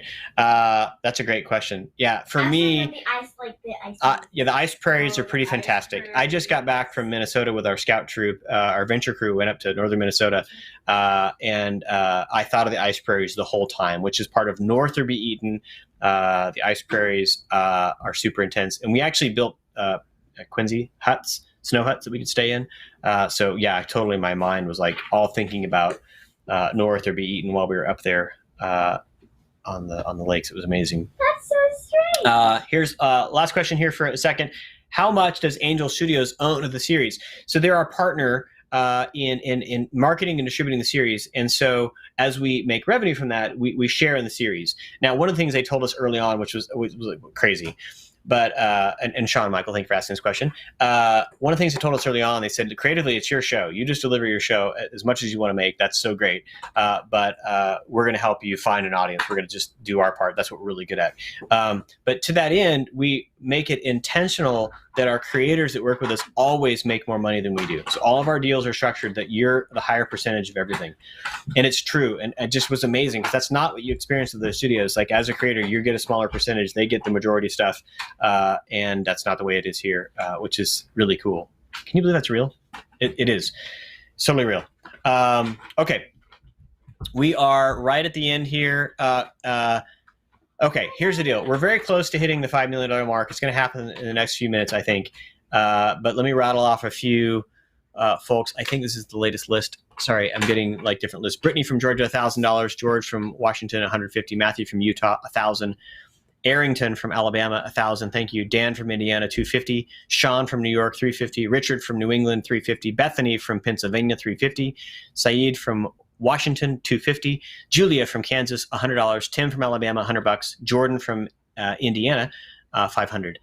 Listen, so what's going to happen is we're going to hit this $5 million mark in the next few minutes. And when we do, that's it. We can't sell any more shares. However, there will be a get in line. There is a kind of hold that if anybody can't fulfill their pledge or their investment, they go do a little background check and whatnot. And if something acts up and they can't do it, that's the thing. Now, if you are one of our investors, please be watching your email inbox, because if there's a problem when they do that like check, they're going to come to you and say, hey, this didn't clear. And they're going to come to you a couple times. And then if you don't respond, you will lose your investment. It's gone. Okay. Which would be a big bummer. That almost happened to me, actually. I had invested in another project on the site, and I got mixed up with some dude who had committed some fraud. It wasn't me. And they had to I had to prove who I was with like a driver's license stuff. So they may ask for some of that stuff from you, but hopefully not. It'll just clear. Holly from Ohio, $107. Ilya from New England, $500. Hannah from Pennsylvania, $350. Benjamin from Colorado, $100. Brian from Texas, $200. Melanie from Illinois, $350. This is so cool. All right, what's our total, folks? Can you guys give me something here on my dashboard? And I've got a couple other questions I want to answer here before we wrap up here. Do we have it? There it is. 7,879 people. We're probably going to get to 8,000 people. That'd be amazing. But 4,989,000. So we're just under 10,000 to go, folks. Well, right around 10,000 to go. Okay. Here's another question. Can you chat about the software animation style used for the series? So yeah, it's a proprietary tech that Keith Lango, our animation super, developed. Tom and I flew up to, he has a farm, actually had a farm up in Spokane, Washington. We flew out there in the winter and started thinking about like ways to make this work that would be different than the traditional animated modeling clay on a partly cloudy day. That was kind of the glut of the CGI industry that we've all seen, especially lower budget stuff or TV stuff. We're like, we don't want to do that. We want to do something that's visually way more interesting than that, right? You guys have seen this. So we had this paint motion style in mind that Keith had done a lot of non-traditional stuff. And he was like, what if we did something like this? And so it's animated in Maya, but with some really cool stuff that in animation, if a character holds still for longer than in CGI, then maybe like 3 frames, they go dead. It's like a puppet, and they just kind of like freeze, and you don't believe they're alive. In 2D, that's not the case, because 2D, you have drawings cycling, and they can hold their pose for longer. So 2D is generally less expensive than CGI animation. It's true. So in CGI, though, you have to animate every little keyframe, and there's a lot of work going in, and that's the biggest cost in making animation. And so we had some ideas about this paint motion style, which you've seen in our short film, which is a mix of a number of things. So there's some things going on with the edges of the characters. There's some things going on in their hand-painted textures. It's actually on the characters. It's actually cycling. And then there's some animation movement. The rigging and movement is the one area that's going to improve the most in the production itself versus the short film. There were some things we were trying to do there. Oh, and this downtown shot we're seeing right here. I mentioned this earlier. So Pete the Sockman, voiced by Steve Taylor, the legendary artist and filmmaker, voiced that character. Pete the Sockman's a crazy guy. All these characters around them are 2D art cards, once again. So those townspeople there are 2D art cards. You can really see it in some places, because we didn't, but many places you kind of believe it. So that's kind of super cool. We need Raise the Rock shirts with Jurgen. Can this happen? Earlier in the broadcast, if you missed it, go back and you can check it out later. But we had Arcadian Wild, great band. If you don't know Arcadian Wild's music, go check them out. But they did, there's this chorus part of Jurgen's tune, Raise the Rock. It's a very important part of the story, but Andrew thought it'd be cool to do like a rock sign. Yeah. What about other merch that we want? We're actually in meetings even right now that we're going to start talking about all the merch that we want to make.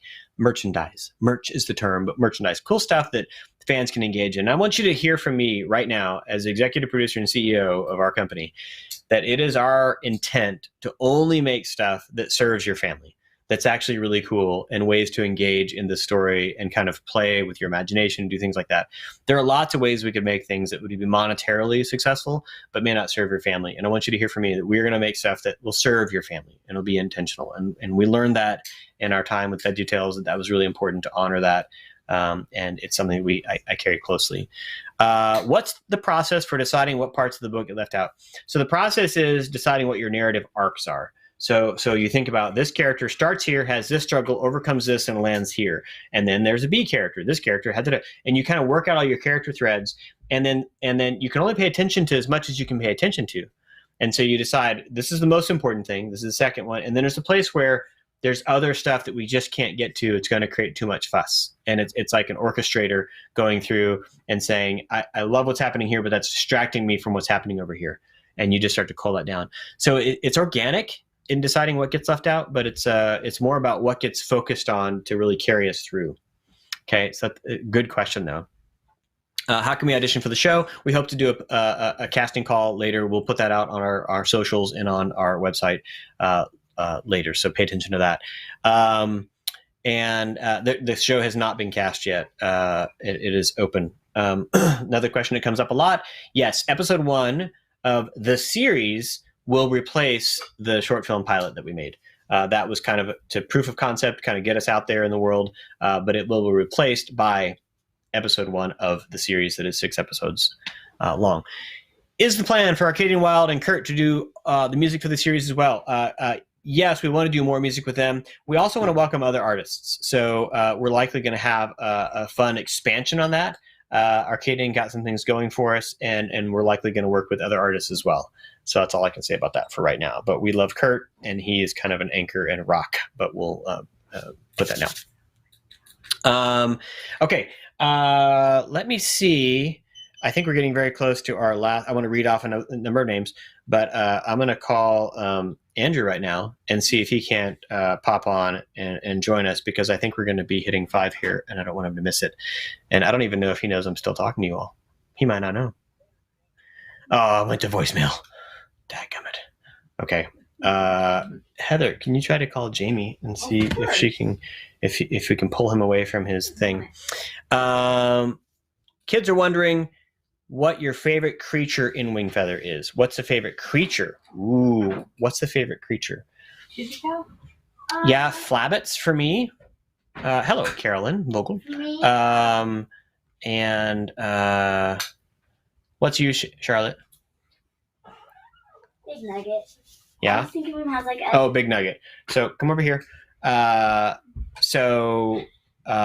is this really sweet dog. I think Andrew may be able to join us for a second here, but and there's a version of there's kind of 2 versions. I don't want to say anything. Okay, Brandon from Virginia, $100. Rebecca from Colorado. Can you read that? 1,000. 1,000. Eric. 100. Yeah, from California. Kristen from California. 350. 350. Sorry. Kyle from New England. 100. Benjamin from Michigan. 750. Mark from Connecticut. 1,000. Master Scott from Missouri. No, it's from 200. Moldova. No, stop it. Joseph from Puerto Rico. Haven't seen that. 650. Thomas from New Mexico. $1,000. Thank you. Gianna from North Carolina. $100. Theodore from Ohio. 1,000. Philip from South Carolina. 3,000. Wow, these are big. Carol Lee from Idaho. $100. David from Kansas. 350. Yeah, I see you. Okay, guys, we are very close. can I get an update? How close are we? Because I think we're close. And I think Andrew may be able to jump in. They were checking. He's got to follow the same link, and he's going to try to join us for just a second here. Andrew, the site has to update. Okay, so we have to wait for the site. Let me do another couple questions while Andrew is getting on here, hopefully. Hey, regarding our software, it sounds like animators would need to be trained up on the job to some degree. So we found that was actually a challenge in the short film, that we were doing this kind of stop motion thing, and it was a little confusing for people. And so we, on the series, will actually do something that's more traditional that they're used to. So yeah. All right, we are very close. Let's see. Are we going to post this here? What do we think? We have. Oh, I think we're there. It says 5, Brad. It says 5. Hold on. Wait. Let me check. See if this is happening. I think we're going to get Andrew in here in just a second. And there's a lot of things happening here, folks. I know it seems distracting, but we are trying to get Andrew here to join in with us. Let's see. And it looks like officially, there it is.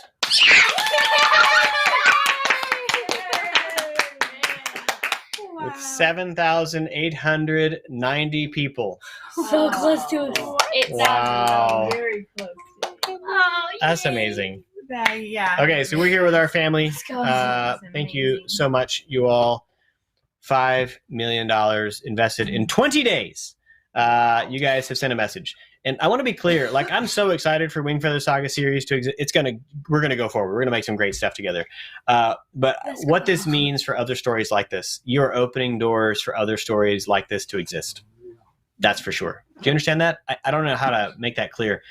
I already know stories. I can't tell them here, but I know what's happening in the industry right now. There are people who are like, stories like this can be told, and they can be told in ways that are effective, that have high craft. I've told you all a few times that the reason for our budget is because we can make something that's high craft. It's efficient, and we're going to be careful with our money, but it is high craft. And here at 9:40 p.m. in Central, we've done it, folks, in 20 days. Good job! Thank you. Thank you, Bubba. Well done, everybody. It's so great. Hello, Jillian. That's amazing. Yeah, even filmmakers like Jillian, she's a friend that I know, that we all have these really great ideas for really interesting content, like Dallas had with The Chosen, and it happened, right? That people connected, and we're making something. Thank you, Brad. Appreciate you. Wow, that's amazing. We did it! Hooray! I can't tell you what this means. It is the best. We get to go work. Is it dusty in here? I know, man. Yeah, y'all, we're going to make a series. And it is thanks to all the wonderful people that have supported us along the way, have been a voice of encouragement. I want to thank Bill and Jeannie Hawes. They were ones who believed in us early. And have been financially supporting us, as well as just believing in what we're doing here to carry us along. I want to thank Neil and Jeffrey at Angel Studios. They both believed in us and made it happen. Thank you both for just what a confidence boost you gave us. And I'm so excited that we can do this together. It's going to be amazing. I want to thank Bob and Brock Starnes at Brentwood Studios. They have been instrumental in just being an encouraging. I got to go work with them and make the Slugs and Bugs show, which if you haven't seen, Slugs and Bugs show is delightful. Go check it out. Man, so many people that have been a part of our journey. Tom Owens, Nicholas Cole, and of course, Keith Lango. Keith, I hope you're tuning in here and hearing this, but yeah, we did it, bud. We've got the budget we need. We can go make it. Gosh, that's just amazing. Thank you to all of you, nearly 8,000 people that came together over the past 20 days to make this happen. It's just amazing. It's just amazing. I can't believe it. Okay, so in the old office, we did a little thing where we pulled together to see who thought where we'd finish and when we'd finish and this kind of thing. So whoever won that was going to get a special drawing from Andrew of our people here. Brad, do you know who that was? Who actually landed it? Because here at 9:40 Central, I can't remember who was the closest then. But they're going to get a cool drawing from Andrew, which would be super cool. Yeah, guys, this is amazing. Thank you so much for spending the night with us. Sorry it went so long. I certainly didn't intend to be here this long with you, but thank you for those of you that stayed with us and celebrated with us. We just raised $5 million to fund season 1 of the Wingfeather Saga independently. We're doing this on our own, not under the control of any major studio. We have a great partner in Angel Studios who's going to help us to market and distribute this. Yeah, thank you to all of our team. Mally, I see your comment. Thank you, Mally. She is helping us out on socials. Laura Hiddle, you are a champion. You've been fighting this thing longer than I have. And we're getting it. Isn't that awesome? It's so good. And all the just great encouragement we've experienced from you guys means a lot. Thank you. It's a lot of lonely hours up here in this old office, pounding away on this keyboard trying to make this thing happen. And it's actually it's coming to life. So thank you. Hey, I want to say a couple things here too to Brad and Mariah. They're our backup team here at Angel Studios that have been driving. Brad is the Sherpa of Angel Studios, helping us to get through this funding window with you all. Now we get to shift gears. So now it turns to production. And now we start thinking about production, distribution, and making a great show that you all can enjoy. We hope to have all 6 episodes completed late next year. We'll just see how that goes. The one thing about an independent that we have at our big advantage is time. So if we make an episode and it's not working right and we need to rework it to get it to really work, I've produced a lot of material for a long time. And I can tell you that there's some stories and some movies and some things that come together really easily. It's just like, and you're just like, yay, it worked. And there are others that you have to fight and wrestle. And even though we know this story and what it should be, I can tell you that there will be episodes we have to work with that we have to kind of figure out. So time is a thing we can use. So the hope is to set it up where we're having year after year. So season 1, 1 year later, season 2, that kind of thing. If we can go faster, we will, but that's the hope. So yeah, it's going to be really super cool. I think we're trying to get Andrew to join us. I'm not sure it's working. They're having some trouble. Oh, there he is. Hey! I'm here with Jamie. Yes! Congratulations. How about it? We are here. Fun. I am so excited, you guys. Thank you so much. I don't even have the words to say thank you. So thank you. Amazing. Hey, Heather. Hi. Congratulations. Thank you. I don't know if this will work if I turn it sideways. Yeah, there Jamie. I got you. Sorry, I have a men's group that is meeting tonight, and so I had to step out. I'm on the back deck, and so I just got this about a zillion texts on my phone from you made it. So thank you so much. I'm so excited. So fun. We have nearly 8,000 investors, Andrew, that have joined in to make this thing happen. It's unbelievable. 7,890. We are going to work hard to make this thing as awesome as we can, you guys. So thank you for trusting us. Thank you guys so much. Yes. Yeah. It's amazing. So good, man. It's done. Day 20. We finished. Can't wait. Yep. I can't wait. Yep. Let's do this thing. Awesome, dude. All right, guys. I'm going to go before the mosquitoes eat me alive. Okay, buddy. Thanks for dropping in. See you, man. We love you. Thank you. Hey, folks. It's been amazing. 20 days, $5 million. We finished it. Victory lap. You should all be cheering because you've just helped to make really great content exist in the world. That's what happened. I didn't make anything yet. You guys did this. You actually set it in motion, and thank you for that. We're going to go do some diligent hard work now. If you want to keep up with us, please, if you're not a social media person, that's fine. Go to wingfeathersaga.com, wingfeathersaga.com. And there's a really cool email sign up thing that you can do and get on our email list. We're going to update the site, of course, with information. But if you want to get on our email list, we won't spam you, but we'll just help you know what we're up to. you can go out here and pop in your email, and we're going to tell you about what we're up to. Okay, so that's one way. If you're on socials, of course, hop on Facebook, Instagram, and we've got some great content out there. We also have an exclusive Wingfeather Saga group. And then, of course, YouTube here. We're going to have content out there as well. Probably be a little bit quiet for a little bit here while we're getting everything in motion, and then we'll be giving you lots of cool behind-the-scenes stuff. And then we have a official Wingfeather Saga group out there on Facebook that you can go jump in with, and we'll have lots of cool things there. So it doesn't matter if you've invested or if you just are a fan of and following along. That's great. We'd love to have you. Investors, thank you so much for believing in us with your dollars. It means a lot. We're going to go get to work on something awesome. Thanks for spending the last couple hours with us. Sorry, it took a little longer than we expected, but we're done. $5 million has been raised in 20 days. Words will be written about what you guys have set in motion. There was a lot of questions about like, well, sure, people would show up and support a series about Jesus and the disciples, but I don't know if they're going to show up for a kids fantasy series. It's true. And you did. You showed up. Thank you. It means a ton. And we're going to go make that awesome series as best as we can. Thanks to our special guest, Kurt Heinecke, for dropping in with us and his great music that we've all enjoyed for a couple years here. Thanks to Arcadian Wild, Isaac and Lincoln for jumping in there. So great. Those guys, man. I was really cool live. They actually pulled it off. I was worried. I was like, I hope they can do it. And they just nailed it. It was awesome. And then, of course, to our dear friend, Tom Owens, who helped make our short film and really set a great foundation for us to work off of as we launch into the series. Thank you, Tom, for joining.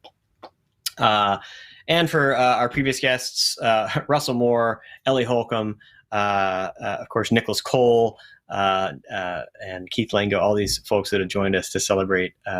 It's awesome. So thank you all. Hope you have a great night. Thank you guys for staying in here. And if you didn't get in and you were like, oh, shoot, I just missed it, you can go ahead and click on the button and reserve a spot. There's times when sometimes transactions don't go through properly and some shares become available and you can still get in. So you can kind of hold your place in line and maybe join us. But otherwise, the rest of you, thank you so much. All 7,890 of you. You have a dear place in our hearts. Thank you all so much. We hope you have a great evening and good night from Franklin, Tennessee. Take care, y'all.